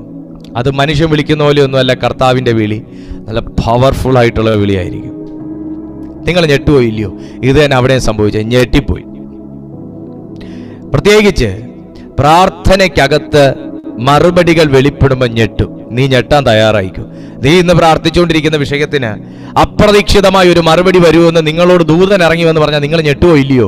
ഇതേ ഇവിടെ കൊർന്നല്യോസിനും സംഭവിച്ചുള്ളൂ. ഞെട്ടിപ്പോയി. പ്രാർത്ഥനയ്ക്കകത്ത് ഞെട്ടിക്കുന്ന മറുപടികൾ വെളിപ്പെടും. പ്രാർത്ഥനയ്ക്കകത്ത് ഞെട്ടിപ്പിക്കുന്ന ശബ്ദങ്ങൾ വെളിപ്പെടും. പ്രാർത്ഥിക്കുന്നിടത്ത് മാത്രമേ ഞെട്ടിക്കുന്ന മറുപടികൾ വെളിപ്പെടുകയുള്ളൂ. അപ്പോ ഇവിടെ ദൂതൻ വന്ന് പറഞ്ഞു, നീ യോപ്പയിൽ ആളയച്ച് പത്രോസിനെ വിളിക്കണം. അവർ തോൽക്കൊല്ലനായ ശീമോൻ എന്നൊരു മനുഷ്യൻ അവിടെ ഉണ്ട്. അവന്റെ വീട് കടൽപ്പുറത്താകുന്നു എന്നൊക്കെ പറഞ്ഞ് കൊർന്നല്യോസിനോട് പറഞ്ഞു. കൊർന്നല്യോസ് 2 പേരെ വിട്ടു. പത്രോസിനെ ആളയച്ച് വിളിക്കാനായിട്ട് പോവാണ്. ഈ സമയം പത്രോസ് തന്റെ ജീവിതത്തിൽ ദിനവും ചെയ്തു വരുന്നൊരു കാര്യം, വെൺമാടത്തിന്റെ മുകളിൽ, അതായത് വെൺമാടം എന്ന് പറയുമ്പോൾ വീടിന്റെ മുകളിൽ ഫ്ലാറ്റ് ആയിട്ട് ഇട്ടേക്കുന്ന നമ്മുടെ വീടിന്റെ ടെറസ് എന്ന് പറയുന്ന പോലെ അതിന്റെ മുകളിൽ കയറി പ്രാർത്ഥിക്കാൻ പത്രോസ് ഇരിക്കുക. ശ്രദ്ധിച്ചു കേട്ടോ, പ്രാർത്ഥിക്കാൻ പത്രോസ് ഇരിക്കുക. പ്രാർത്ഥിക്കുന്ന പത്രോസ എന്ന് പറഞ്ഞിട്ട് കാര്യമില്ല, ചില ധാരണകൾ പത്രോസിന്റെ ഉള്ളിലുണ്ട്. കാരണം പണ്ട് റോമൻ ഭരണകാലഘട്ടം വരുന്നതിന് മുൻപ്, കർത്താവ് ജനിച്ച കാലഘട്ടം റോമൻ ഭരണകാലഘട്ടമായിരുന്നു. എന്നാൽ കർത്താവിന്റെ വരവിന് മുൻപേ ഗ്രീക്ക് സംസ്കാരമായിരുന്നു നിലനിന്നിരുന്നത്. അപ്പൊ ഗ്രീക്ക് സംസ്കാരം നിലനിന്ന സമയം അവിടെ ഗ്രീക്ക് തത്വചിന്തകന്മാരുടെ ഒരു വലിയ സമൂഹം തന്നെ ഉണ്ടായിരുന്നു. അതുപോലെ തന്നെ യവന സംസ്കാരവും നിലനിന്നിരുന്നു. ഇതിനകത്ത് ഭയങ്കര ഒരു ഗ്രീക്ക് തത്വചിന്ത, അതിനകത്തുള്ള ചില ഫിലോസഫേഴ്സ്, അതിനകത്തു നിന്നുള്ള കുറെ ആൾക്കാരുടെ പഠനങ്ങളും വിശ്വാസങ്ങളും ധാരണകളും എല്ലാം ഇങ്ങനെ നിന്നിരുന്നത് കൊണ്ട് ശേഷമാണ് റോമൻ ഭരണം നിലവിൽ വരുന്നത് മറ്റുമൊക്കെ. അപ്പൊ ഇങ്ങനെ നിന്നപ്പോൾ ഈ ഒരു ഇൻഫ്ലുവൻസ് ആ പ്രദേശത്ത് വ്യാപരിച്ചിരുന്നു. സോ പത്രോസിന്റെ ഉള്ളിലും ഈ ഒരു വല്ലാത്ത തത്വചിന്തയുടെ ഒരവസ്ഥകളും മറ്റുമൊക്കെ നിലനിന്നിരുന്നു എന്നാണ് ചരിത്രങ്ങൾ പറയുന്നത്. ഗ്രീക്ക് തത്വചിന്തയുടെ സ്വാധീനം യഹൂദരുടെ ഇടയിൽ വ്യാപരിച്ചിരുന്നു. ഗ്രീക്ക് തത്വചിന്തയുടെ ഒരു ഭയങ്കര വ്യാപാരം യഹൂദരുടെ ഇടയിൽ വ്യാപരിച്ചിരുന്നു. പത്രോസിനെയും ഇത് വല്ലാതെ സ്വാധീനിച്ചിരുന്നു. അതുകൊണ്ട് തന്നെ തന്റെ ധാരണയിൽ നിന്ന് താൻ മാറുക വലിയ ബുദ്ധിമുട്ടാണ്. തന്റെ വിശ്വാസങ്ങളിൽ നിന്ന് മാറുക വലിയ ബുദ്ധിമുട്ടാണ്. തന്നെ ഒരു കാര്യം പറഞ്ഞ് മനസ്സിലാകണമെന്നുണ്ടെങ്കിൽ വ്യക്തമായി എവിഡൻസ് കണ്ട് മാത്രം മാറുന്നൊരു ശീലം അന്നത്തെ കാലഘട്ടത്തിൽ ഉണ്ടായിരുന്നു. പ്രത്യേകിച്ച് പത്രോസിന്റെ ജീവിതത്തിലും അങ്ങനെ ഒന്നുണ്ടായിരുന്നു. ഇവിടെ ന്യായപ്രമാണത്തിനകത്തും അങ്ങനെ ഒരു അവസ്ഥ നമുക്ക് കാണാനായിട്ട് കഴിയും. പത്രോസിന്റെ മുമ്പിൽ പ്രാർത്ഥിക്കാനിരിക്കുന്ന സമയം സാക്ഷാൽ ദൈവം ഒരു തുപ്പട്ടിയിൽ, 4 കോണും കെട്ടിയ ഒരു തുപ്പട്ടിയിൽ പ്രാർത്ഥിക്കുന്ന മനുഷ്യനാകുന്ന പത്രോസിന്റെ മുമ്പിലേക്ക് ശുദ്ധവും അശുദ്ധവുമായ മൃഗങ്ങളെയാണ് ഇവിടെ ഇറക്കി കൊടുക്കുന്നത്. അതാണ് നമ്മൾ വായിച്ചത്. അപ്പോസ്തല പ്രവൃത്തികൾ 10-ാമത്തെ അധ്യായം 9-ാമത്തെ വാക്യം മുതൽ നമ്മൾ താഴോട്ട് വായിച്ച അതാണ്. അപ്പൊ ഇറക്കി കൊടുക്കുന്നത് ശുദ്ധവും അശുദ്ധവുമായ മൃഗങ്ങളെയാണ്. പത്രോസ് പറയുന്നൊരു വേർഡ് നിങ്ങൾ കേൾക്കണം. പത്രോസിനെ സ്വയം തിരുത്തപ്പെടാൻ പോലും കഴിയാത്ത നിലയിലുള്ള ഒരു വിശ്വാസമായിരുന്നു പത്രോസിന്റെ അകത്തുണ്ടായിരുന്നു. പത്രോസ് പ്രാർത്ഥിക്കുന്നവനാണ്, ദൈവകൃപയുള്ള വ്യക്തിയാണ്. എന്നിരുന്നാലും സ്വയം തിരുത്തപ്പെടാൻ കഴിയാത്ത നിലയിലുള്ള ഒരു വിശ്വാസം പത്രോസിന്റെ ഇടയിൽ ഉണ്ടായിരുന്നു. പത്രോസിന്റെ മേലുണ്ടായിരുന്നു. നമുക്കത് കാണാൻ കഴിയുന്നത് 4 കോണും കെട്ടി ആകാശം തുറന്നിരിക്കുന്നതും. നോക്ക്, ഇതോട്ട് പറയാം. പിറ്റേന്നാൾ അവർ യാത്ര ചെയ്ത് പട്ടണത്തിൽ സമീപിക്കുമ്പോൾ പത്രോസ് 6-ാം മണി നേരത്തെ പ്രാർത്ഥിക്കുവാൻ വെൺമാടത്തിൽ കയറി. അവൻ വളരെ വിശന്നിട്ട് ഭക്ഷിക്കുവാൻ ആഗ്രഹിച്ചു. അവർ ഒരുക്കുമ്പോഴേക്ക് അവനൊരു വിവശത വന്നു. ഈ വിവശത വന്നു എന്ന് പറയുന്നത് പ്രാർത്ഥിച്ച് തൻ്റെ ബോധ മനസ്സെല്ലാം മറഞ്ഞ് ഇരിക്കുന്ന ഒരു സമയം, എന്നാൽ ഉൾബോധമുള്ള ഒരു സമയം. ആ സമയം ദൈവത്തിന്റെ ആത്മാവ് കാണിക്കുന്നത് ആകാശം തുറന്നിരിക്കുന്നതും വലിയൊരു തുപ്പട്ടി പോലെ 4 കോണും കെട്ടിയിട്ട് ഭൂമിയിലേക്ക് ഇറക്കി വിട്ട ഒരു പാത്രം വരുന്നതും അവൻ കണ്ടു. ഇവിടെ എനിക്ക് പറയാനുള്ള ഒന്ന്, ഏതൊരു മനുഷ്യൻ പ്രാർത്ഥിച്ചാലും, വിശ്വാസത്തോടെ പ്രാർത്ഥിച്ചാലും, ദൈവകൃപയിൽ നിന്ന് പ്രാർത്ഥിച്ചാലും അവന്റെ മുമ്പിൽ തുറക്കുന്ന ഒരാകാശമുണ്ട്. ഇന്ന് പ്രാർത്ഥിക്കുന്നവരോടാണ് ഞാനിത് പറയുന്നത്. അവന്റെ മുമ്പിൽ തുറക്കുന്ന ഒരു സ്വർഗം ഉണ്ട്. കൊർന്നല്യോസ് പ്രാർത്ഥിച്ചപ്പോഴും ഇത് തന്നെ നടന്നു. പത്രോസ് പ്രാർത്ഥിച്ചപ്പോഴും ഇത് തന്നെ നടന്നു. പത്രോസിനെ കുറിച്ച്, പത്രോസ് കേറുന്നതിന് തൊട്ട് മുന്നേ ഉള്ള അവസ്ഥ അക്ഷരീകമായി ഞാൻ പറയാം. ആള് വിശന്നിട്ടാണ് പ്രാർത്ഥിക്കാൻ കയറുന്നത്. അപ്പൊ കുക്ക് ചെയ്യാൻ 1 മണിക്കൂർ ഉണ്ടല്ലോ, ആ ടൈം കൊണ്ടൊന്ന് പ്രാർത്ഥിക്കാന്ന് പറഞ്ഞ് കയറിയ ഒരു വ്യക്തിയാണ് പത്രോസ്. ഇല്ല എന്ന് പറയാൻ പറ്റത്തില്ല. ഈ ലഭിക്കുന്ന സമയമൊക്കെ ഓടിച്ചെന്നിരുന്ന് പ്രാർത്ഥിക്കുന്ന ചില വ്യക്തികളോടെ ഞാൻ ആത്മനിറവിൽ ഈ വാക്യം പറയുന്നത്, ഈ തിരുവെഴുത്ത് പറയുന്നത്. നീ അല്പസമയം പ്രാർത്ഥിച്ചു, കുറച്ചു പ്രാർത്ഥിച്ചു, എന്ത് നടക്കാനാന്നൊന്നും നിങ്ങൾ ചിന്തിക്കല്ല. സമയം കിട്ടുമ്പോഴൊക്കെ പ്രാർത്ഥിക്കുന്നവർ ഇതിനകത്തുണ്ടെന്ന് എനിക്കറിയാം. അതുകൊണ്ടാണ് ഞാൻ ഈ വാക്യം തന്നെ പറയുന്നത്. കിട്ടിയ സമയം ആള് നേരെ ഫോണിൽ നോക്കിക്കൊണ്ടിരുന്നില്ല, ആള് വാട്സാപ്പിൽ ചാറ്റ് ചെയ്യില്ല, മെസ്സഞ്ചറിൽ പോയില്ല, ആള് യൂട്യൂബ് കണ്ടില്ല, ആള് സിനിമ കണ്ടില്ല, ആള് നേരെ പ്രാർത്ഥിക്കാൻ കയറിപ്പോയി. ഒരു വിവശത വന്നപ്പോ താൻ കാണുന്ന ഒരു കാഴ്ച ഇതാണ്. ആൾ അവിടെ ഉറങ്ങുന്നെങ്കിലും ആകാശം തുറന്നിരുന്ന് തന്നെ നോക്കിക്കൊണ്ടിരിക്കുന്ന ഒരവസ്ഥ. ഇന്ന് രാത്രിയിലും എന്നെ കാണാൻ ആരുമില്ല എന്നൊക്കെ നിങ്ങളുടെ ഉള്ളിൽ ഒരു പരിതാപം കാണും, ഒരു വേദന കാണും. പക്ഷെ പ്രാർത്ഥിക്കാൻ പായെ മുട്ടുമടക്കുന്നവനെ ആകാശം തുറന്നിരുന്ന് നോക്കുന്നൊരു ദൈവമുണ്ട്. നിന്റെ വിശപ്പിന്റെ സമയത്താണ് നിന്നെ പഠിപ്പിക്കാൻ ഏറ്റവും നല്ല സമയം. കർത്താവ് കണ്ടെത്തിയ ടൈം കണ്ടോ? തന്റെ ഭക്തനെ കറക്റ്റ് ചെയ്യാൻ ദൈവം കണ്ടെത്തിയ ടൈം നിങ്ങൾ നോക്കണം. അവന്റെ ഏറ്റവും നീഡി ടൈമിലാണ് ദൈവം അവനെ കറക്റ്റ് ചെയ്യാൻ എഴുന്നേൽക്കുന്നത്. ദൈവം എപ്പോഴും നമ്മളോട് സംസാരിക്കത്തില്ല, എപ്പോഴും ദൈവം കുറ്റപ്പെടുത്തത്തില്ല, എപ്പോഴും ദൈവം കുറ്റം വെളിപ്പെടുത്തത്തുമില്ല. നമ്മൾ മനുഷ്യര് തിരിച്ച ഒരു ശകലം കുത്താൻ അവസരം കിട്ടിയാൽ അവിടെ കുത്തി മുറിവേൽപ്പിച്ച് ആയുസിൽ സ്റ്റിച്ചിട്ട് പൊറപ്പിക്കാൻ കഴിയാത്ത രീതിയിൽ ആ മുറിവുണ്ടാക്കി വെച്ചിട്ട് പോകും. മനുഷ്യരുടെ ക്വാളിറ്റിയാണത്. ഒരു കുത്തെങ്ങാനും അവർക്ക് തിരിച്ചു കുത്താൻ ഒരു അവസരം കിട്ടിയാൽ, എന്നാ കുത്തിയച്ചും വരണ്ടേ, അവിടെ കുത്തി കീറി ആയുസിൽ അവിടെ സ്റ്റിച്ചിട്ട് പോലും പൊറപ്പിക്കാൻ പറ്റാത്ത രീതിയിൽ മാനസിക മുറിവുണ്ടാക്കിയിട്ട് വിട്ടുപോകും. അത് സാത്താന്റെ ലക്ഷണമാണ്. പക്ഷേ കർത്താവിനെ സംബന്ധിച്ച് അങ്ങനെയല്ല. 24 മണിക്കൂറും കർത്താവ് ആകാശത്തിൽ നിന്നിറങ്ങി നീ എന്നാടാ ചെയ്തത്, ഏതാടാ പറയുന്ന ദൈവമല്ല. നിങ്ങളൊരു കാര്യം ശ്രദ്ധിച്ചോ, ഏതെങ്കിലും കാര്യത്തിൽ കർത്താവ് നമ്മളെ വല്ലാതെ വട്ടം ചുറ്റിക്കുന്നുണ്ടെങ്കിൽ അതിനകത്ത് നിന്ന് എന്തോ ഒരു ലെസൺ പഠിക്കാനുണ്ട്. ഞാൻ മനസ്സിലാക്കണം. പത്രോസിന് നന്നായിട്ട് വിശന്നു. അവിടെ ശിഷ്യന്മാർ കുക്കിങ്ങിന് വേണ്ടി കയറുന്നേ ഉള്ളൂ, അവിടെ പച്ചക്കറി കട്ട് ചെയ്യുന്നേ ഉള്ളൂ. ആ സമയം എങ്ങനെയാലും 1 മണിക്കൂർ എടുക്കും കാര്യങ്ങളൊക്കെ നടക്കാൻ. അന്നാ പിന്നെ ഒന്ന് പ്രാർത്ഥിച്ചേക്കാന്ന് ഓർത്ത് കയറിയതാ. കയറുന്ന സമയം കർത്താവിന് പത്രോസിന്റെ ഒരു തത്വചിന്ത, ഒരു യുക്തിവാദം, ഒരു ബുദ്ധിയുടെ പ്രമാണം ദൈവത്തിന് പൊട്ടിക്കണമായിരുന്നു. ഒരു ധാരണ ദൈവത്തിന് തിരുത്തണമായിരുന്നു. ഹല്ലേലൂയ. ധാരണകൾ തിരുത്തിയാലേ കൈസരിയയിൽ ഉണർവ് വ്യാപരിക്കുകയുള്ളൂ. ആമേൻ. ഇറ്റലിയിൽ ഉണർവ് വ്യാപരിക്കണമെങ്കിൽ പത്രോസിന്റെ ധാരണ തിരുത്തണം. പത്രോസിന് അഭിഷേകം ഇല്ലാഞ്ഞിട്ടല്ല, പത്രോസിന്റെ മേൽ ആത്മാവില്ലാഞ്ഞിട്ടല്ല, പത്രോസിന് പ്രാർത്ഥന ഇല്ലാഞ്ഞിട്ടല്ല. പക്ഷേ ഒരു പാരമ്പര്യ ചിന്ത പുള്ളിയുടെ ഉള്ളിലുണ്ട്. എന്നാന്നറിയാവോ? യഹൂദന്മാർക്ക് ജാതിക്കാരുമായി സഖിത്വം പാടില്ല. യഹൂദന്മാർക്ക് രക്ഷിക്കപ്പെട്ടവന്, സ്നാനമേറ്റവന്, ദൈവകൃപ പ്രാപിച്ചവന് ജാതീയനെ കണ്ടാൽ ചതുർത്ഥിയാണ്. ഈ നടുചുവരിടിച്ച് കളയാനാ ഈ വിശപ്പിന്റെ സമയത്ത് കർത്താവ് പദ്ധതി ഇട്ടേക്കുന്നത്. ഏറ്റവും നല്ല നീഡി ടൈമിലായിരിക്കും കർത്താവ് നമ്മളെ പുതിയ ലെസൺസ് പഠിപ്പിക്കുന്നത്. നമ്മളെല്ലാവരും മക്കൾക്ക് എങ്ങനെ കൊടുക്കുന്നതെന്ന് അറിയാവോ?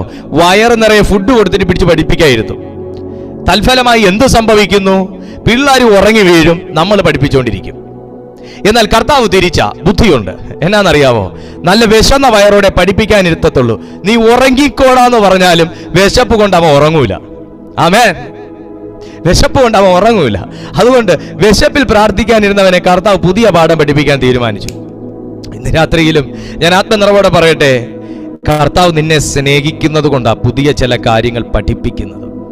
കർത്താവിന് എന്നെ വേണ്ടെങ്കിൽ എന്നെ ഇതൊക്കെ പഠിപ്പിക്കേണ്ട വല്ല കാര്യമുണ്ടോ? കർത്താവിന് നിങ്ങളെ വേണമെങ്കിൽ ഇതെങ്ങാനും നിങ്ങളെ കേൾപ്പിക്കേണ്ട വല്ല കാര്യമുണ്ടോ? കർത്താവിന് എന്നെ കുറിച്ച് വിചാരം ഇല്ലെങ്കിൽ ഇതെങ്ങാനും എന്നെ അറിയിക്കേണ്ട വല്ല കാര്യമുണ്ടോ? ഇവിടെ തന്നെ വേറെ ആൾക്കാരില്ലാഞ്ഞിട്ടാണോ കർത്താവിന്? സ്തോത്രം.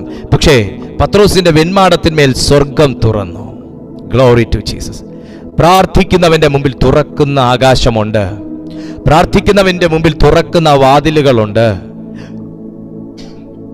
ചില വാതിലുകൾ തുറക്കുന്നത് പുതിയ ചില അനുഭവങ്ങൾ കൂടെ നിങ്ങൾക്ക് നൽകാൻ വേണ്ടിയിട്ടാണ്. ആമേൻ. പത്രോസിന്റെ മുമ്പിൽ ഒരു വാതിൽ തുറന്നത് പുതിയൊരു ലെസണുമായിട്ടാണ്.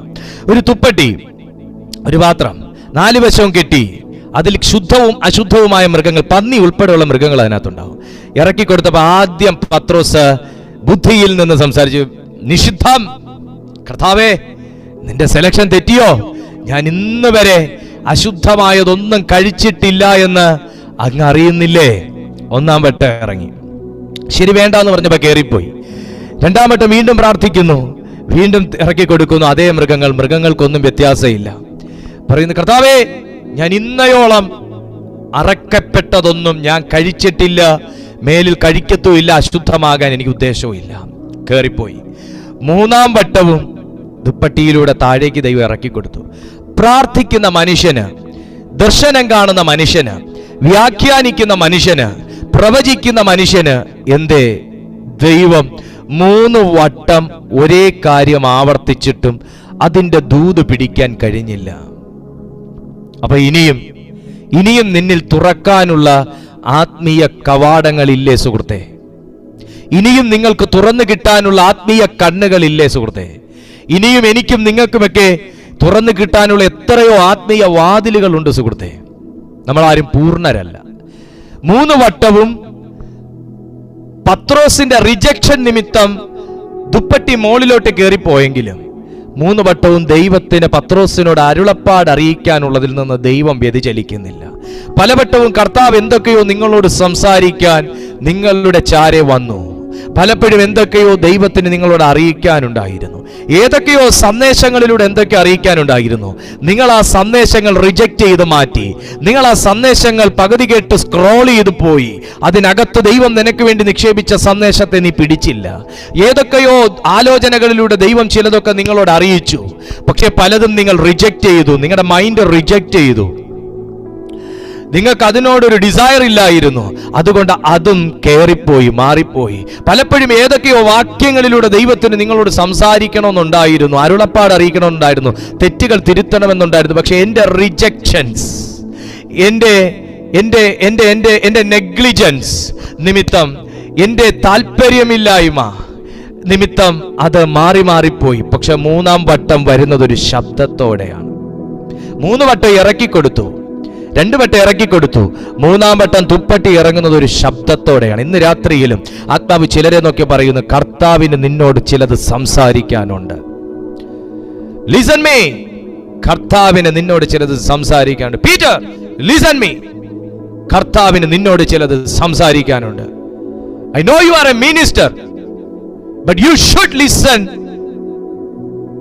From me. നീ എന്നിൽ നിന്ന് ചില കാര്യങ്ങളും കൂടെ കേൾക്കാനുണ്ട്. നീ ശുശ്രൂഷകനാണ്, എനിക്കറിയാം. But you should learn something special from me. നീ എന്നിൽ നിന്ന് ചില പുതിയ കാര്യങ്ങൾ പഠിക്കാനുണ്ട് പത്രോസേ.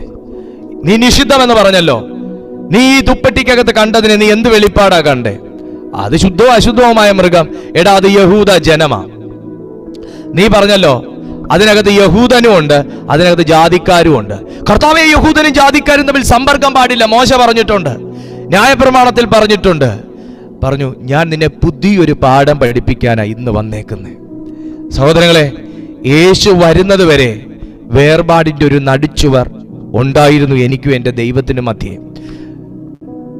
ഞാൻ ഇന്ന് സൺഷിപ്പിലായതുകൊണ്ട്, ഞാൻ ആ പുത്രത്വത്തിലായതുകൊണ്ട് യേശു നിമിത്തം ആ നടിച്ചുവർ ഇടിഞ്ഞു മാറി. ആമേൻ. എനിക്ക് ഡയറക്റ്റ്ലി പോയി കർത്താവിനോട് പറയാനുള്ള പെർമിഷൻ ഇല്ലായിരുന്നു, റൈറ്റ് ഇല്ലായിരുന്നു. ഞാൻ പുരോഹിതൻ, ദൈവം പുരോഹിതൻ, ഞാൻ. ഈ ഒരു അവസ്ഥ, ഒരു നടിച്ചുവർ ഉണ്ടായിരുന്നു, ഒരു നിയമത്തിന്റെ നടിച്ചുവർ ഉണ്ടായിരുന്നു. ഇന്ന് ഏത് പാതിരാത്രിയിലും ചാടി എഴുന്നേറ്റ് കർത്താവേ എന്ന് വിളിക്കുന്നില്ലേ? ഏതൊരവസ്ഥയിലും ഏതൊരവസ്ഥയിലും പെട്ടെന്നൊരു കാലിൽ മുള്ളുകൊണ്ടാലും യേശുവേ വിളിക്കുന്നില്ലേ? ആ നാമം എനിക്ക് തരാൻ തക്കവണ്ണം പിതാവ് ഒരു വലിയ സ്നേഹം ഭൂമിയിലേക്ക് അയച്ചതുകൊണ്ടാണ്. എന്തെങ്കിലും ഒരു വിഷയം വന്നാൽ പെട്ടെന്ന് നമുക്ക് പ്രാർത്ഥിക്കാന്നേ, നിങ്ങൾ ധൈര്യമായിട്ടിരിക്കും. ഈ വാക്ക് പറയുന്നില്ലേ?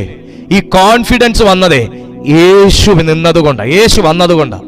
അല്ലെ പിന്നെ പ്രാർത്ഥിക്കാന്ന് പറഞ്ഞാൽ പിന്നെ നമുക്ക് ആ ദീപ പാസ്റ്റർ അടുത്തൊന്ന് പോവാം, പുള്ളിയെ കൊണ്ടൊന്ന് പ്രാർത്ഥിപ്പിക്കാം, പുള്ളിയോട് എന്താ ദൈവം പറയുന്നതെന്ന് കേൾക്കാം, പുള്ളി എന്താ നമ്മളോട് പറയുന്നതെന്നും കേൾക്കാം.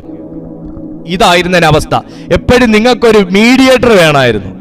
പക്ഷെ ഇന്ന് ആ മീഡിയേറ്ററിനെ കർത്താവ് എടുത്തങ്ങ് മാറ്റി. ഇന്ന് വിശ്വസിക്കുന്ന ഏത് മക്കൾക്കും ദൈവമക്കളാകാനുള്ള റൈറ്റ് ദൈവം കൊടുത്തു. നിങ്ങൾക്ക് ഇൻഡിവിജ്വലി പ്രാർത്ഥിക്കാൻ, ഇൻഡിവിജ്വലി നിങ്ങൾക്ക് ദൈവശബ്ദം കേൾക്കാൻ, ഇൻഡിവിജ്വലി നിങ്ങളുടെ ശുശ്രൂഷകൾ ഓപ്പൺ ആവാൻ ആ പരിശുദ്ധാത്മാവ് എന്ന ദാനം നമ്മുടെ മേൽ പകർന്നു. മീഡിയേറ്ററിനെ ദൈവം എടുത്തു മാറ്റി. ഹല്ലേലൂയ. ഇന്ന് നിങ്ങൾക്ക് അരുളപ്പാട് കേൾക്കണമെങ്കിൽ നിങ്ങൾക്കൊരു പ്രവാചകനെ തേടി പോകരുതെന്നല്ല കേട്ടോ ഞാൻ പറയുന്നത്.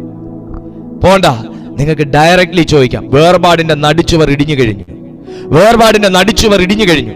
പുത്രൻ വന്ന് സ്വാതന്ത്ര്യം വരുത്തി കഴിഞ്ഞു. അപ്പൊ പറഞ്ഞു, ഒന്നിൽ ഒരു തുപ്പട്ടിയിൽ യഹൂദനും അതേ സ്ഥലത്ത് തന്നെ ജാതിക്കാരനുമോ? ദൈവമേ, നിഷിദ്ധം, ന്യായപ്രമാണ പ്രകാരം തെറ്റ്, ശുദ്ധീകരണം, വഴിപാടുകൾ കഴിക്കണം. പറഞ്ഞു, പത്രോസേ, നീ ഇത്രയും വലിയ ശുശ്രൂഷകനല്ലേ, നീ ഒരു വാക്യം കൂടെ നീ തിരിച്ചറിയുക. ദൈവം ശുദ്ധമെന്നെണ്ണിയതിനെ നീ മലിനമെന്ന് വിചാരിക്കരുത്. ഏയ് സഹോദരി, നീ ഒരു വലിയ പാപിയായിരിക്കാം, പാപം ചെയ്തവളായിരിക്കാം. സഹോദര, നീ ഒത്തിരി പാപം ചെയ്ത വ്യക്തിയായിരിക്കാം, ഒത്തിരി ദോഷപ്രവൃത്തി ചെയ്ത വ്യക്തിയായിരിക്കാം, അനീതി ചെയ്തവനായിരിക്കാം, പലിശയ്ക്ക് കൊടുത്തവനായിരിക്കാം. ഇന്ന് രാവിലെ നമ്മൾ കേട്ട തിരുവെഴുത്ത് നിങ്ങൾ എത്ര പേർ കേട്ടു എന്നറിയത്തില്ല. രാവിലെ ഇരമ്യാവ് ദൈവത്തോട് കരഞ്ഞൊരു കരച്ചിലുണ്ട്. എന്റെ അമ്മേ, ഈ സകല ലോകത്തിന് കലഹക്കാരനായ എന്നെ നീ എന്തിന് ജന്മം തന്നു? ഞാൻ പലിശയ്ക്ക് കൊടുത്തിട്ടില്ല, പലിശ വാങ്ങിയിട്ടില്ല. അവിടെ ഒരു തെറ്റുണ്ട്, പലിശയ്ക്ക് കൊടുക്കുന്നതും പലിശ വാങ്ങുന്നതും. അപ്പോ പത്രോസിനെ സംബന്ധിച്ച് ഇതൊക്കെയാണ് തെറ്റ്. അപ്പോ നിങ്ങൾ നോക്കിയേ, ദൈവം നിങ്ങൾ ഈ പറയുന്ന പോലെ നിങ്ങൾക്കുള്ള പലിശ വാങ്ങിയതോ നിങ്ങൾ പലിശയ്ക്ക് കൊടുത്തതോ എന്തോ, അതൊക്കെ നിങ്ങളുടെ വ്യക്തിപരമായ കാര്യം ആയിക്കോട്ടെ, എന്തെങ്കിലും ആയിക്കോട്ടെ. പക്ഷെ നിങ്ങൾ ദൈവവചന വിരുദ്ധമായി എന്തെങ്കിലുമൊക്കെ ചെയ്തിട്ടുണ്ടായിരിക്കാം. ഇല്ലാത്തവരും കാണാം, രണ്ടു കൂട്ടരും ഉണ്ടല്ലോ, ഇല്ലാത്തവരും കാണാം. പക്ഷേ എന്തൊരു തെറ്റ് ചെയ്താലും ഒരു വ്യക്തി കർത്താവിനെ അറിഞ്ഞാൽ, റിപ്പന്റൻസിന് തയ്യാറായാൽ, മനസ്സ് പുതുക്കി രൂപാന്തരപ്പെടാൻ തയ്യാറായാൽ, എൻ്റെ കർത്താവെ, ഞാൻ ഇത്രയും കാലം തെറ്റിലാ ജീവിച്ചേ എന്നൊന്ന് മനസ്സിലാക്കിയാൽ, എൻ്റെ കർത്താവെ, ഇന്ന് എൻ്റെ കണ്ണ് നീ തുറന്നു തന്നതിന് നന്ദി, ഇനി മേലെ ഞാൻ തെറ്റ് ചെയ്യേല എന്നൊരു മനോഭാവത്തിലോട്ട് ചെന്നാൽ, നിന്റെ പ്രീവിയസ് ഹിസ്റ്ററി എടുത്ത് നിന്നെ ക്രോസ് ക്വസ്റ്റ്യൻ ചെയ്യുന്ന ഒരു ദൈവം അല്ല നമ്മുടെ ദൈവം. അല്ലല്ല, മാനസാന്തരപ്പെടാഞ്ഞാൽ അങ്ങനെ തന്നെ നശിച്ചു പോകും. എന്നാൽ മാനസാന്തരപ്പെട്ടാലോ അവൻ ദൈവരാജ്യം കാണും. പത്രോസിനോട് പറഞ്ഞു, പത്രോസേ, ഞാൻ ശുദ്ധമെന്നെണ്ണിയതിനെ ഇനി നീ അശുദ്ധമെന്ന് പറയരുത്. ലോകത്തിലെല്ലാ മനുഷ്യരും ഞാൻ നിന്നോട് തെറ്റൊക്കെ ക്ഷമിച്ചു, ഇനി ഞാൻ നിന്റെ ആ പഴയ കാലത്തെ കുറിച്ച് സംസാരിക്കുക, ഓർമ്മിപ്പിക്കുക പോലുമില്ല. പോട്ടെ, നമുക്ക് ഇന്ന് മുതൽ പുതിയൊരു ജീവിതം തുടങ്ങാന്ന് പറഞ്ഞാലും അവസരം കിട്ടുമ്പോൾ മറന്നിരുന്ന കാര്യം കൂടെ ഓർത്തെടുത്ത് നമ്മളെ വേദനിപ്പിക്കുന്ന ആൾക്കാരാണ്. നമ്മുടെ പണ്ട് നമ്മളൊക്കെ മറന്നു കയ്യും കഴിയ കേസായിരിക്കും, നമ്മളും ആ ചരിത്രവുമായിട്ട് യാതൊരു ബന്ധവും ഇപ്പൊ കാണുകയല്ല. പക്ഷെ എന്നാലും മനുഷ്യൻ പണ്ടിരുന്നതും കൂടെ കുത്തിപ്പൊക്കി നമ്മളെ മുറിവേൽപ്പിക്കുന്ന ഈ കാലഘട്ടത്തിൽ നിങ്ങൾക്ക് യേശുവിനെ പോലെ വിശ്വസ്തനായ മറ്റൊരു വ്യക്തിയെ കാണാൻ പറ്റത്തില്ല. പറഞ്ഞു, ഒരുവൻ ക്രിസ്തുവിലായാൽ അവൻ പുതിയ സൃഷ്ടി, പഴയത് കഴിഞ്ഞു, പഴയത് കഴിഞ്ഞു, പഴയത് കഴിഞ്ഞു, പഴയതെല്ലാം വിട്ടേക്ക്. ഇന്ന് രാത്രി നിങ്ങൾക്ക് പുതുക്കപ്പെടാൻ മനസ്സുണ്ടോ? ഒരു തുപ്പട്ടിയിൽ യഹൂദനെയും ജാതീയനെയും ദൈവം ഇറക്കി. അത് അശുദ്ധവും അശുദ്ധവുമായത്. ശുദ്ധം യഹൂദനെ കാണിക്കുന്നു, അശുദ്ധം ജാതീയനെ, രക്ഷിക്കപ്പെടാത്ത ജനത്തെ കാണിക്കുന്നു. ഒരുമിച്ച് ഇറക്കിയിട്ട് രണ്ടും ഒരു പാത്രത്തിൽ വെച്ച് കാണിക്കുമ്പോൾ പത്രോസ് പറയുകയാണ്, ഐ വിൽ നോട്ട്, ഞാനിത് ചെയ്യത്തില്ല, എനിക്കിത് വേണ്ട, എനിക്കിത് നിഷിദ്ധം, നിഷിദ്ധം, നിഷിദ്ധം. അതെ, രണ്ടു വട്ടം കയറിപ്പോയി, മൂന്നാം വട്ടം ദൈവശബ്ദത്തോടുകൂടെ ഇറങ്ങി വന്നു, ഞാനാ ഇതിനെ തെരഞ്ഞെടുക്കുന്നത്. പലരും നിങ്ങളെ ഇതുപോലെ നിഷിദ്ധമെന്നും വീട്ടിൽ കയറ്റാൻ കൊള്ളുകയില്ലെന്നും കൂടാൻ കൊള്ളത്തില്ലെന്നും കൂട്ടുകാരനാക്കാൻ കൊള്ളത്തില്ലെന്നും പുള്ളിയോട് സഹകരിക്കുന്ന നല്ലതല്ലെന്നും ഒക്കെ പറഞ്ഞ് നിങ്ങളുടെ പണ്ടത്തെ ചരിത്രം വെച്ചും നിങ്ങൾ മനസ്സുകൊണ്ട് അറിഞ്ഞിട്ടില്ലാത്ത കാര്യം വരെ പറഞ്ഞ് നിങ്ങളുടെ പേര് പോലും കളങ്കപ്പെടുത്തി നിങ്ങളെ ഇന്നൊരു നിന്നാപാത്രമാക്കി ദേശത്ത് വിധിച്ചിട്ടിരിക്കുമ്പോൾ ദൈവം ഇന്ന് രാത്രി നിങ്ങളെ തെരഞ്ഞെടുത്തിട്ട് പറയുന്നു, ഞാൻ നിന്നെ പേർ ചൊല്ലി വിളിച്ചിരിക്കുന്നു. ഇന്ന് നീ ദൈവത്തിന്റെ തുപ്പട്ടിക്കകത്ത, ദൈവത്തിന്റെ കൂട്ടായ്മയ്ക്കകത്ത, ദൈവത്തിന്റെ ഗ്രേസിനകത്ത, ദൈവത്തിന്റെ സൺഷിപ്പിനകത്ത, ദൈവത്തിന്റെ പുത്രത്വത്തിനകത്ത, പുത്രത്വത്തിന്റെ ആത്മാവ് വ്യാപരിക്കുന്ന താങ്കളെ ലോകം റിജക്ട് ചെയ്താലും, സമൂഹം റിജക്ട് ചെയ്താലും, സ്വന്തം ബന്ധങ്ങൾ റിജക്ട് ചെയ്താലും, നിന്നെ അപ്പോയിന്റ് ചെയ്തിരിക്കുന്ന, ഹെവൻലി അപ്പോയിന്റ് ചെയ്തിരിക്കുന്ന ഒരു ദൈവം നിന്നെ ഇന്ന് രാത്രി വിളിക്കുകയാണ്. കയറുക, പെട്ടകത്തിനകത്ത് കയറുക, രക്ഷയ്ക്കകത്ത് കയറുക, സ്നേഹത്തിനകത്ത് കയറുക, കവനന്റിനകത്ത് കയറുക, വിശുദ്ധിക്കകത്ത് കയറുക, പരിശുദ്ധാത്മാവിനകത്ത് കയറുക, ആത്മീയ ജീവിതത്തിനകത്ത് കയറുക. ചിതറിപ്പോയവർ ഇന്ന് രാത്രി എത്ര പേരുണ്ട് ഇതിനകത്ത്? ആ ചിതറിപ്പോയവരെ എല്ലാം കർത്താവ് കളക്ട് ചെയ്യുകയാണ്. ചിതറിപ്പോയവരെ എല്ലാം കർത്താവ് കളക്ട് ചെയ്യുകയാണ്. നിന്റെ മേൽ ഇനി ആത്മാവ് വരുമോ? ഇനി എന്റെ ജീവിതത്തിൽ ഒരു ഉണർവുണ്ടാകുമോ? ഇനി എന്നെ കൊണ്ട് കർത്താവ് പ്രയോജനം ഉണ്ടാകുമോ? എന്നെ ദൈവം ഇനി ഉപയോഗിക്കുമോ? എന്നെ ഇനി കർത്താവിന് വേണോ? എന്നോട് ഇനി ദൈവം സംസാരിക്കുമോ? എനിക്കിനി നഷ്ടപ്പെട്ടു പോയ ആത്മീയ കൃപ തിരിച്ചു കിട്ടുമോ എന്നൊക്കെ വ്യാകുലപ്പെട്ടിരിക്കുന്ന ചിലരോട് ദൈവാത്മാവ് പറയുന്നു, നിന്നെ ദൈവം നിഷിദ്ധമായി എണ്ണിയിട്ടില്ല. നീ ഇന്ന് ആ കവനന്റിനകത്താണ്. ഇപ്പോഴും നീ ആ കൃപയ്ക്കകത്താണ്. അതെ, രക്ഷിക്കപ്പെട്ട് മാനസാന്തരപ്പെടാൻ നീ തയ്യാറാണെന്നുണ്ടെങ്കിൽ ദൈവം നിന്നെ ആ ദൈവിക കൃപയ്ക്കകത്തേക്ക് ചേർക്കാൻ ആഗ്രഹിക്കുകയാണ്. പത്രോസ് പറഞ്ഞു, ജാതികളെയും യഹൂദന്മാരെയും ദൈവം ഒരുപോലെ കണ്ടിരിക്കുന്നു. യഹൂദന്മാർ അംഗീകരിക്കാത്ത വചനം ദൈവം ജാതികൾക്ക് ഏൽപ്പിച്ചിരിക്കുന്നു. ഇന്ന് സകലർക്കും ദൈവം പരിശുദ്ധാത്മാവിനെ ദാനമായി കൊടുത്തിരിക്കുന്നു എന്ന സത്യം അറിഞ്ഞപ്പോ പത്രോസ് എഴുന്നേറ്റ് ഓടി വന്ന ദൂതന്മാരോടുകൂടെ കൊർന്നല്യോസിന്റെ ഭവനത്തിൽ ചെന്ന് യേശുക്രിസ്തുവിന്റെ പീഡാ സഹനങ്ങളെ കുറിച്ച് പ്രസ്താവിച്ചു തുടങ്ങിയതും യേശുക്രിസ്തുവിനെ കുറിച്ച് പ്രസ്താവിച്ചു തുടങ്ങിയതും യേശുക്രിസ്തുവിനെ കുറിച്ച് സംസാരിച്ചു തുടങ്ങിയതും പറഞ്ഞേ, യേശുക്രിസ്തുവിനെ കുറിച്ച് സംസാരിച്ചു തുടങ്ങിയതും യേശു യേശു യേശു യേശു എന്ന് തന്റെ അധരം കൊർന്നല്യോസിന്റെ ഭവനത്തിനകത്ത് മുഴങ്ങിയതും കൊർന്നല്യോസിന്റെ സ്പിരിറ്റും പത്രോസിനകത്തിരുന്ന സ്പിരിറ്റും കൂടെ ഒരുമിച്ച് സ്പാർക്ക് ചെയ്യാൻ തുടങ്ങി. ഒരുമിച്ച് സ്പാർക്ക് ചെയ്യാൻ തുടങ്ങി. ആമേൻ. നിന്റെ വീടിനകത്ത് നിൽക്കുന്ന ആത്മാവും നിന്റെ ആത്മാവും തമ്മിൽ ഒന്ന് സിങ്കായാൽ എത്ര പേർക്ക് പറയാൻ കഴിയും? എന്റെ അകത്തിരിക്കുന്ന പരിശുദ്ധാത്മാവ് തന്നെയാ എന്റെ വീടിനകത്ത് നിൽക്കുന്ന ആത്മാവ്. വീടിനകത്ത് കലഹത്തിന്റെ ആത്മാവില്ല, വീടിനകത്ത് ചേരിചേരാ നയത്തിന്റെ ആത്മാവില്ല, വീടിനകത്ത് അശുദ്ധിയുടെ ആത്മാവില്ല, വീടിനകത്ത് ദുഷ്കാമത്തിന്റെ ആത്മാവില്ല, വീടിനകത്ത് കുപ്രചരണത്തിന്റെ ആത്മാവില്ല, വീടിനകത്ത് കുറ്റം പറയലിന്റെ ആത്മാവില്ല എന്ന് ഉറപ്പുണ്ടെങ്കിൽ ഇന്ന് രാത്രി ഒരു ആമേൻ പറയുക. എന്റെ വീടിനകത്തിരുന്ന ദൈവദാസന്മാരെ ഞാൻ കുറ്റം പറയത്തില്ല, എന്റെ വീടിനകത്തിരുന്ന് ഞാൻ ആരെക്കുറിച്ചും ദോഷം പറയത്തില്ല, എന്റെ വീടിനകത്തിരുന്ന് ആരെക്കുറിച്ച് ഞാൻ അളക്കത്തില്ല. അവൻ വളർന്നു പോകുന്നു, ഇവൻ പടർന്നു പന്തലിക്കുന്നു, ഞങ്ങളുടെ ജീവിതം ഇങ്ങനെ, അവരുടെ ജീവിതം ഇങ്ങനെ, അവരുടെ വീട്ടിൽ അതുണ്ട്, എന്റെ വീട്ടിൽ ഇതില്ല, ഇതൊക്കെ എങ്ങനെ കയറിപ്പോകുന്നു, ഇതൊക്കെ എങ്ങനെ വളർന്നു പോകുന്നു? ദൈവത്തിന്റെ ആത്മാവിനെ ഉള്ളിൽ വെച്ചുകൊണ്ട് ഇങ്ങനെയുള്ള നീചമായ സംസാരങ്ങൾ നമ്മുടെ ത്തിലുണ്ടെങ്കിൽ ഇന്ന് രാത്രി സ്വർഗീയ വാൾ അതിനെ വെട്ടിമാറ്റട്ടെ. കൃപയുള്ളവർ കേട്ടാമേൻ പറയുക. വീടിനകത്തിരിക്കുന്ന ആത്മാവും എന്റെ അകത്തിരിക്കുന്ന ആത്മാവും ഒന്നാണെന്നുണ്ടെങ്കിൽ നീ സ്തോത്രം ചെയ്യുമ്പോ വീടിനകത്ത് തീ കത്തും. നീ സ്തോത്രം ചെയ്യുമ്പോ വീടിനകത്ത് തീ കത്തും. മറ്റേത് നീ സ്തോത്രം ചെയ്യുമ്പോ അകത്തിരിക്കുന്ന ആത്മാവ് വെള്ളം കോരി ഒഴിക്കും. പ്രാർത്ഥിച്ചത് മതി, ബൈബിൾ വായിച്ചത് മതി, അടച്ചു വെക്ക്, പോയി കിടക്ക്, ഉറങ്ങ്, കുറ്റം പറയ്, സിനിമ കാണ്, സീരിയല് കാണ്, നിന്നോട് ഇങ്ങോട്ട് സംസാരിക്കും. പക്ഷേ കൊർന്നല്യോസ് പ്രാർത്ഥിച്ച വീടിനകത്ത് നിർത്തിയിരുന്ന ആത്മാവ് അത് ദൈവത്തിന്റെ ആത്മാവ്. തന്റെ സകല ഗൃഹവും ഒരുമിച്ച് സേവിച്ച ആത്മാവ് ദൈവത്തിന്റെ ആത്മാവ്. ആത്മാവും പത്രോസിന്റെ ആത്മാവും തമ്മിൽ സിങ്കായപ്പോ വീടിനകത്ത് റിവൈവൽ.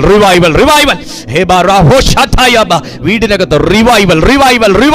ദേശത്തിൽ റിവൈവൽ. അത് നടക്കാനായിട്ട് തുടങ്ങി. ഇന്ന് രാത്രിയിലും ആ റിവൈവൽ എന്റെ വീടിനകത്ത് സംഭവിക്കണമെങ്കിൽ, ആ റിവൈവൽ എന്റെ ദേശത്ത് സംഭവിക്കണമെങ്കിൽ എന്റെ അകത്തിരിക്കുന്ന ആത്മാവ് എന്റെ വീട്ടിൽ വാസം ചെയ്യണം. Come on. എന്റെ അകത്തിരിക്കുന്ന ആത്മാവ് എന്റെ വീട്ടിൽ വാസം ചെയ്യണം. വീടിനകത്ത് വീട് ഭരിക്കാൻ ഒരു ആത്മാവ്, എന്നെ ഭരിക്കാൻ വേറെ ആത്മാവ്, അച്ചായനെ ഭരിക്കാൻ വേറെ ആത്മാവ്, മക്കളെ ഭരിക്കാൻ വേറെ ആത്മാവ്. നോ. കൊർന്നല്യോസും തന്റെ മുഴുഗൃഹവും ദൈവത്തെ ഭയപ്പെടുകയും ഭക്തിയോടെ ജീവിക്കുകയും ജനത്തിന് വളരെ ദാനധർമ്മം ചെയ്യുകയും ചെയ്തതുകൊണ്ട് ദൈവം എന്ത് അരുളപ്പാട് ഭക്തനോട് പറഞ്ഞു? ആരോടാ? കൊർന്നല്യോസിനോട് പറഞ്ഞു. ആ വാഗ്ദത്തം ദൈവം നിവർത്തീകരിച്ചു. വാഗ്ദത്തം ഞാൻ കേട്ടു. പ്രാപിക്കുന്നുണ്ടോ? വാഗ്ദത്തം ഞാൻ കേട്ടു. പ്രാപിക്കുന്നുണ്ടോ? വീടിനകത്തെ ആത്മാവും എൻ്റെ അകത്തിരിക്കുന്ന ആത്മാവും ഒന്നായിരുന്നു. അതുകൊണ്ട് ആ വാഗ്ദത്തം പ്രാപിച്ചേ. നമുക്കിന്ന് രാത്രി നമ്മുടെ ധാരണകളൊക്കെ തിരുത്താം. എന്ത് പൊട്ടത്തരവും ഭോഷ്കും പറഞ്ഞ് എനിക്ക് ദൈവകൃപ കൊണ്ടു നടക്കാമെന്ന് വിചാരിക്കരുത്. അങ്ങനെ ആരെങ്കിലും ഉണ്ടെങ്കിൽ മാത്രമാണ് ഞാൻ ഈ വിരൽ ചൂണ്ടുന്നത്. ഒരു പൂർണ്ണതയ്ക്ക് വേണ്ടിയിട്ടാണ്. നിങ്ങളെ ആരെയും ഞാൻ വ്യക്തിപരമായിട്ട് പറയുന്നതല്ല. ഈ വചനം ആർക്കെങ്കിലും ഉള്ളതാണെങ്കിൽ സ്വീകരിക്കട്ടെ എന്നോർത്താണ്. എന്ത് പൊട്ടത്തരം പറഞ്ഞു എനിക്ക് ആത്മീയ ജീവിതത്തിൽ അന്യായ ഭാഷ പ്ലസ് അന്യഭാഷ സമം ആത്മീയ ജീവിതം കൊണ്ടു നടക്കാൻ ദൈവം എനിക്ക് റൈറ്റ് തന്നിട്ടില്ല. അന്യായ ഭാഷ പ്ലസ് അന്യഭാഷ സമം ആത്മീയ ജീവിതം, അങ്ങനെ ഒരു ഫോർമുല കർത്താവ് ക്രിയേറ്റ് ചെയ്തിട്ടില്ല. ഇന്ന് രാത്രി ധാരണകൾ മാറട്ടെ, അനുഗ്രഹിക്കപ്പെടട്ടെ. അന്യഭാഷ പറയുന്ന നാവ് കൊണ്ട് ആരെയും കുറ്റം പറയാതിരിക്കട്ടെ. അന്യഭാഷ പറയുന്ന നാവ് കൊണ്ട് ആരെയും വിധിക്കാതിരിക്കട്ടെ. അന്യഭാഷ പറയുന്ന നാവ് കൊണ്ട് ആരെയും ജഡ്ജ് ചെയ്യാതിരിക്കട്ടെ. Come on. Rabokosate. എൻ്റെ വീടിനകത്ത് റിവൈവൽ വേണ്ടേ? എൻ്റെ വീടിനകത്ത് റിവൈവൽ വേണ്ടേ? എൻ്റെ വീടിനകത്ത് റിവൈവൽ വേണ്ടേ? വേണം. എൻ്റെ മക്കൾ ആത്മാവിൽ നിറയണ്ടേ? എൻ്റെ ഭർത്താവ് ആത്മാവിൽ നിറയണ്ടേ? എൻ്റെ ഭാര്യ ആത്മാവിൽ നിറയണ്ടേ? അവരെ ഒന്നും പോയി ഉപദേശിക്കാൻ പോരുത് കേട്ടോ. അവരെ ഒന്നും ഉപദേശിക്കാൻ പോവല്ലേ.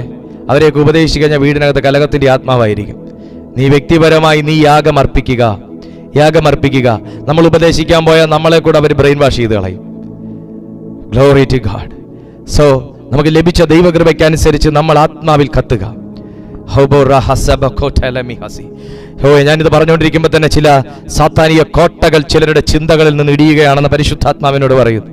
ചില സാത്താനിക കോട്ടകൾ in the name of Jesus. എനിക്ക് എന്തും ചെയ്ത് സുഗമമായി കൊണ്ടു നടക്കാൻ കഴിയുന്ന ഒരു ജീവിതമല്ല ആത്മീയ ജീവിതം. എനിക്ക് എന്തും പറഞ്ഞ് എനിക്ക് എങ്ങനെയും ഓടി എനിക്ക് എവിടെയും ഓടി ഡെവലപ്പ് ചെയ്തുകൊണ്ട് നടക്കാൻ കഴിയുന്ന ആത്മീയ ജീവിതമല്ല. ഇതെൻ്റെ വ്യക്തിപരമായ ധാരണയുമായി ബന്ധപ്പെട്ടിരിക്കുന്നു. എൻ്റെ ജീവിതം, എൻ്റെ ആത്മീയ ജീവിതം ഏറ്റവും മനോഹരമാകുന്നത്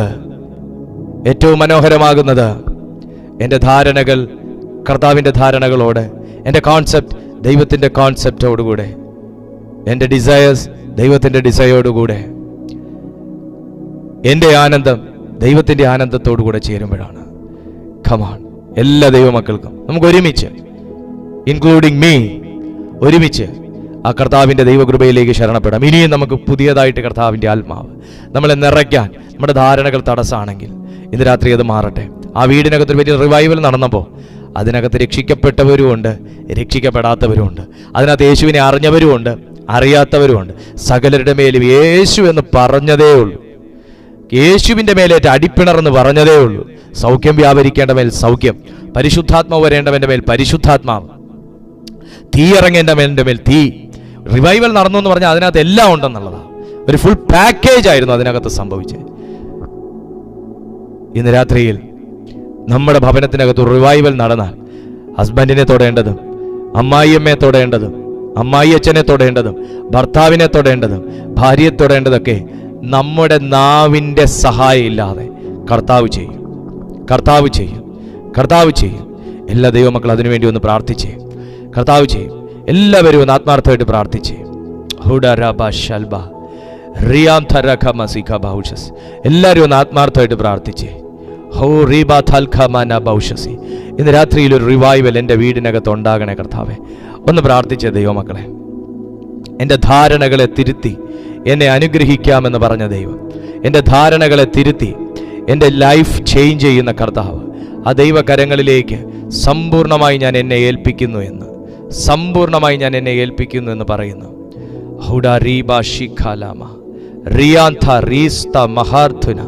ഇന്ന് റിസ്റ്റോർ ചെയ്യപ്പെടാനുള്ളവർ ഇതിനകത്തുണ്ട്. ഏതൊക്കെയോ മേഖലകളിൽ നിന്ന് കർത്താവ് നിന്നെ വീണ്ടെടുക്കുകയാണ് കുഞ്ഞെ. ഏതൊക്കെയോ മേഖലകളിൽ നിന്ന് പരിശുദ്ധാത്മാവ് നിന്നെ വീണ്ടെടുക്കുകയാണ്. ദൈവം ചിലരുടെ അരികിലേക്ക് അടുത്തു വരുന്ന ദിവസങ്ങളായത്, ചിലരുടെ അരികിലേക്ക് ഇറങ്ങി വരുന്ന. നീ ഇന്നലെ വരെ ദുർസ്വപ്നം കണ്ട വ്യക്തിയാണോ? ഇന്നലെ വരെ നിങ്ങൾ ഭയപ്പെടുന്നതും കാണാൻ ആഗ്രഹിക്കാത്തതുമായ സ്വപ്നങ്ങൾ കണ്ട വ്യക്തിയാണോ? ദൈവം ഇന്നു മുതൽ നീ സ്വർഗീയ ദർശനങ്ങളെക്കുറിച്ച് കാണുമെന്ന് പറയുന്നു. നീ സ്വർഗത്തെക്കുറിച്ച് കാണും. പത്രോസ് കണ്ണടച്ച് ആത്മവിവശതയിലായപ്പോൾ വേണ്ടാത്ത സ്വപ്നമൊന്നും അല്ല കണ്ടെന്ന് എഴുതി വെച്ചേക്കുന്നത്. സ്വർഗത്തെക്കുറിച്ചുള്ള സ്വപ്നങ്ങളാ, ആകാശം തുറന്നിരിക്കുന്നതാ കാണുന്നത്. ഇന്ന് രാത്രിയിൽ ഇഷ്ടപ്പെടാത്ത ചില സ്വപ്നങ്ങൾ കാണുന്ന ആരെങ്കിലും എന്നെ കേൾക്കുന്നെങ്കിൽ, ഒന്ന് ഓർക്കാൻ പോലും ഇഷ്ടപ്പെടാത്ത ചില കാര്യങ്ങൾ സ്വപ്ന രൂപത്തിൽ കാണുന്നെങ്കിൽ, സ്വപ്നത്തിലൂടെ നിങ്ങൾ കാണുന്നെങ്കിൽ, ഇന്ന് രാത്രി കർത്താവ് അതിനെ മാറ്റി സ്വർഗം തുറന്നിരിക്കുന്ന കാഴ്ച നിന്നെ കാണിക്കും. നിന്റെ പ്രാർത്ഥന മുറിക്കകത്ത് ആരും ചേർന്ന് വന്നിരുന്ന് പ്രാർത്ഥിക്കാനില്ലെങ്കിലും കർത്താവ് കൂടെ ഇറങ്ങി വന്നിരുന്ന് ആരാധിക്കുന്ന ഒന്ന് ഓർത്തു നോക്കിയേ. പരിശുദ്ധാത്മാവും നമ്മളും കൂടെ ചേർന്ന് ആരാധിക്കുകയാണെങ്കിൽ എന്തൊരു ലെവല, എന്തൊരു റിവൈവൽ ആയിരിക്കും ജീവിതത്തിൽ സംഭവിക്കുന്നത്. അത്ഭുത ബ്രിഗദകശസി. ഇവിടെ മീറ്റിംഗിന്റെ സമയം ഒരു അരമണിക്കൂർ കൂടിയ പ്രശ്നം. പക്ഷേ പരിശുദ്ധാത്മാവ് ജീവിതത്തിൽ വന്ന ഈ നേരം തീരുകയെ വേണ്ട നമ്മൾ ഓർക്കും. ഈ നേരെ ഇരുട്ടുകയും വേണ്ട വെളുക്കുകയും വേണ്ട, ഇങ്ങനെ തന്നെ കണ്ടിന്യൂ ചെയ്യട്ടെ എന്ന് ഓർക്കും. ആസ്ബറിയിൽ നടന്നത് നിങ്ങൾക്കറിയത്തില്ലേ? USA ആസ്ബറിയിൽ നടത്തിയ ആസ്ബറി യൂണിവേഴ്സിറ്റിയിൽ എന്താ നടന്നേ? എന്നാ ഒന്ന് ആരാധിച്ചേച്ചും പോവാന്ന് പറഞ്ഞ് വന്നതാ. കാന്ത ഇരുമ്പിനെ പിടിച്ചതുപോലെ വിടാൻ വയ്യ. ഓ, ആ നിലയിലൊരു റിവൈവൽ കേരളത്തിൽ വ്യാപരിക്കട്ടെ. ആ നിലയിലൊരു റിവൈവൽ ഇന്ത്യയിൽ വ്യാപരിക്കട്ടെ. ആ നിലയിലൊരു റിവൈവൽ ലോകത്തിന്റെ എല്ലാ വൻകരകളിലും വ്യാപരിക്കട്ടെ. അവിടുന്ന് ഞങ്ങളെ ഓർത്തു. മനുഷ്യനല്ല, ലോകമല്ല, അവിടുന്ന് ഞങ്ങളെ ഓർത്തു. ഞങ്ങളെ അറിഞ്ഞു, ഞങ്ങളെ സ്നേഹിച്ചു, ഞങ്ങളുടെ അരികിലേക്ക് അങ്ങയുടെ പുത്രനെ അയച്ചു. പിതാവേ, ഇന്ന് ആ പുത്രൻ ഞങ്ങൾക്ക് വാഗ്ദത്തം ചെയ്ത പരിശുദ്ധാത്മാവുള്ളത് കൊണ്ട് ഞങ്ങൾ ഇന്ന് ഇവിടെ ആയിരിക്കുന്നു. പല പ്രാവശ്യം കൃപയിൽ നിന്ന് വീണു പോകാമായിരുന്നിട്ടും നാഥാ, നീ ഞങ്ങളെ താങ്ങി, ഞങ്ങളെ കരുതി. യേശുവേ, അങ്ങയുടെ വരവോളവും കർത്താവ് ഞങ്ങളെ ഏൽപ്പിച്ച വചനം വിശ്വസ്തയോടെ സൂക്ഷിക്കാൻ, ശുശ്രൂഷിക്കാൻ, പരിപാലിക്കാൻ അടിയങ്ങൾക്ക് കൃപയേകണമേ. നട്ടവനും നനച്ചവനും ഏവനുമില്ല, വളരുമാറാക്കുന്നത് ദൈവമല്ലോ. വളരുമാറാക്കുന്ന കർത്താവിങ്കിൽ പൂർണ്ണമായി അടിയനെ, കർത്താവെ, ഈ കൂട്ടായ്മയിൽ ദൈവമാക്കി വെച്ചിരിക്കുന്ന സകല ജനത്തെയും, ഞങ്ങളുടെ 2 പ്ലാറ്റ്ഫോമുകളെയും ആ ദൈവകൃപയിലേക്ക് മാത്രം സമർപ്പിച്ചുകൊണ്ട് ഞങ്ങൾ ഒരുമിച്ച് പ്രാർത്ഥിക്കുന്നു. അപ്പൻ്റെ വരവോളവും ദൈവമേ, ഇതിനകത്ത് സുവിശേഷ ഘോഷണം മുഴങ്ങാൻ ദൈവാത്മാവിടയാക്കണമേ. കർത്താവെ, അനുഗ്രഹീതരായ ശുശ്രൂഷകരെ ദൈവം ഇതിനകത്ത് എഴുന്നേൽപ്പിക്കണമേ. ശുശ്രൂഷയ്ക്ക് വേണ്ടി ആഗ്രഹിക്കുന്ന ദൈവമക്കളെ കർത്താവ് അഭിഷേകം ചെയ്യണമേ. പ്രാർത്ഥനാ ജീവിതത്തിൽ ഒരു ഉണർവ് ആഗ്രഹിക്കുന്നവരുടെ മേൽ അത് പകരണമേ. അവരുടെ വളർച്ചകളെ തടയുന്നതെല്ലാറ്റിനെയും ദൈവം തകർത്തു കളയണമേ. ദൈവമേ, പാപത്തെക്കുറിച്ചും ന്യായവിധിയെക്കുറിച്ചും ബോധ്യം വരുത്തുന്ന പരിശുദ്ധാത്മാവിനെ കേൾക്കുവാൻ ഞങ്ങൾക്കെല്ലാവർക്കും കൃപയേകണമേ. ഈ ജനത്തെ ഞാൻ തൃക്കൈയിൽ ഒരിക്കൽ കൂടെ ഏൽപ്പിച്ച് പിതാവിൻ്റെയും പുത്രൻ്റെയും പരിശുദ്ധാത്മാവിൻ്റെയും നാമത്തിൽ ഞാൻ ഇവരെ ബ്ലസ് ചെയ്യുന്നു. അവിടുന്ന് ഇവരെ ബ്ലസ് ചെയ്തിരിക്കയാൽ നന്ദി.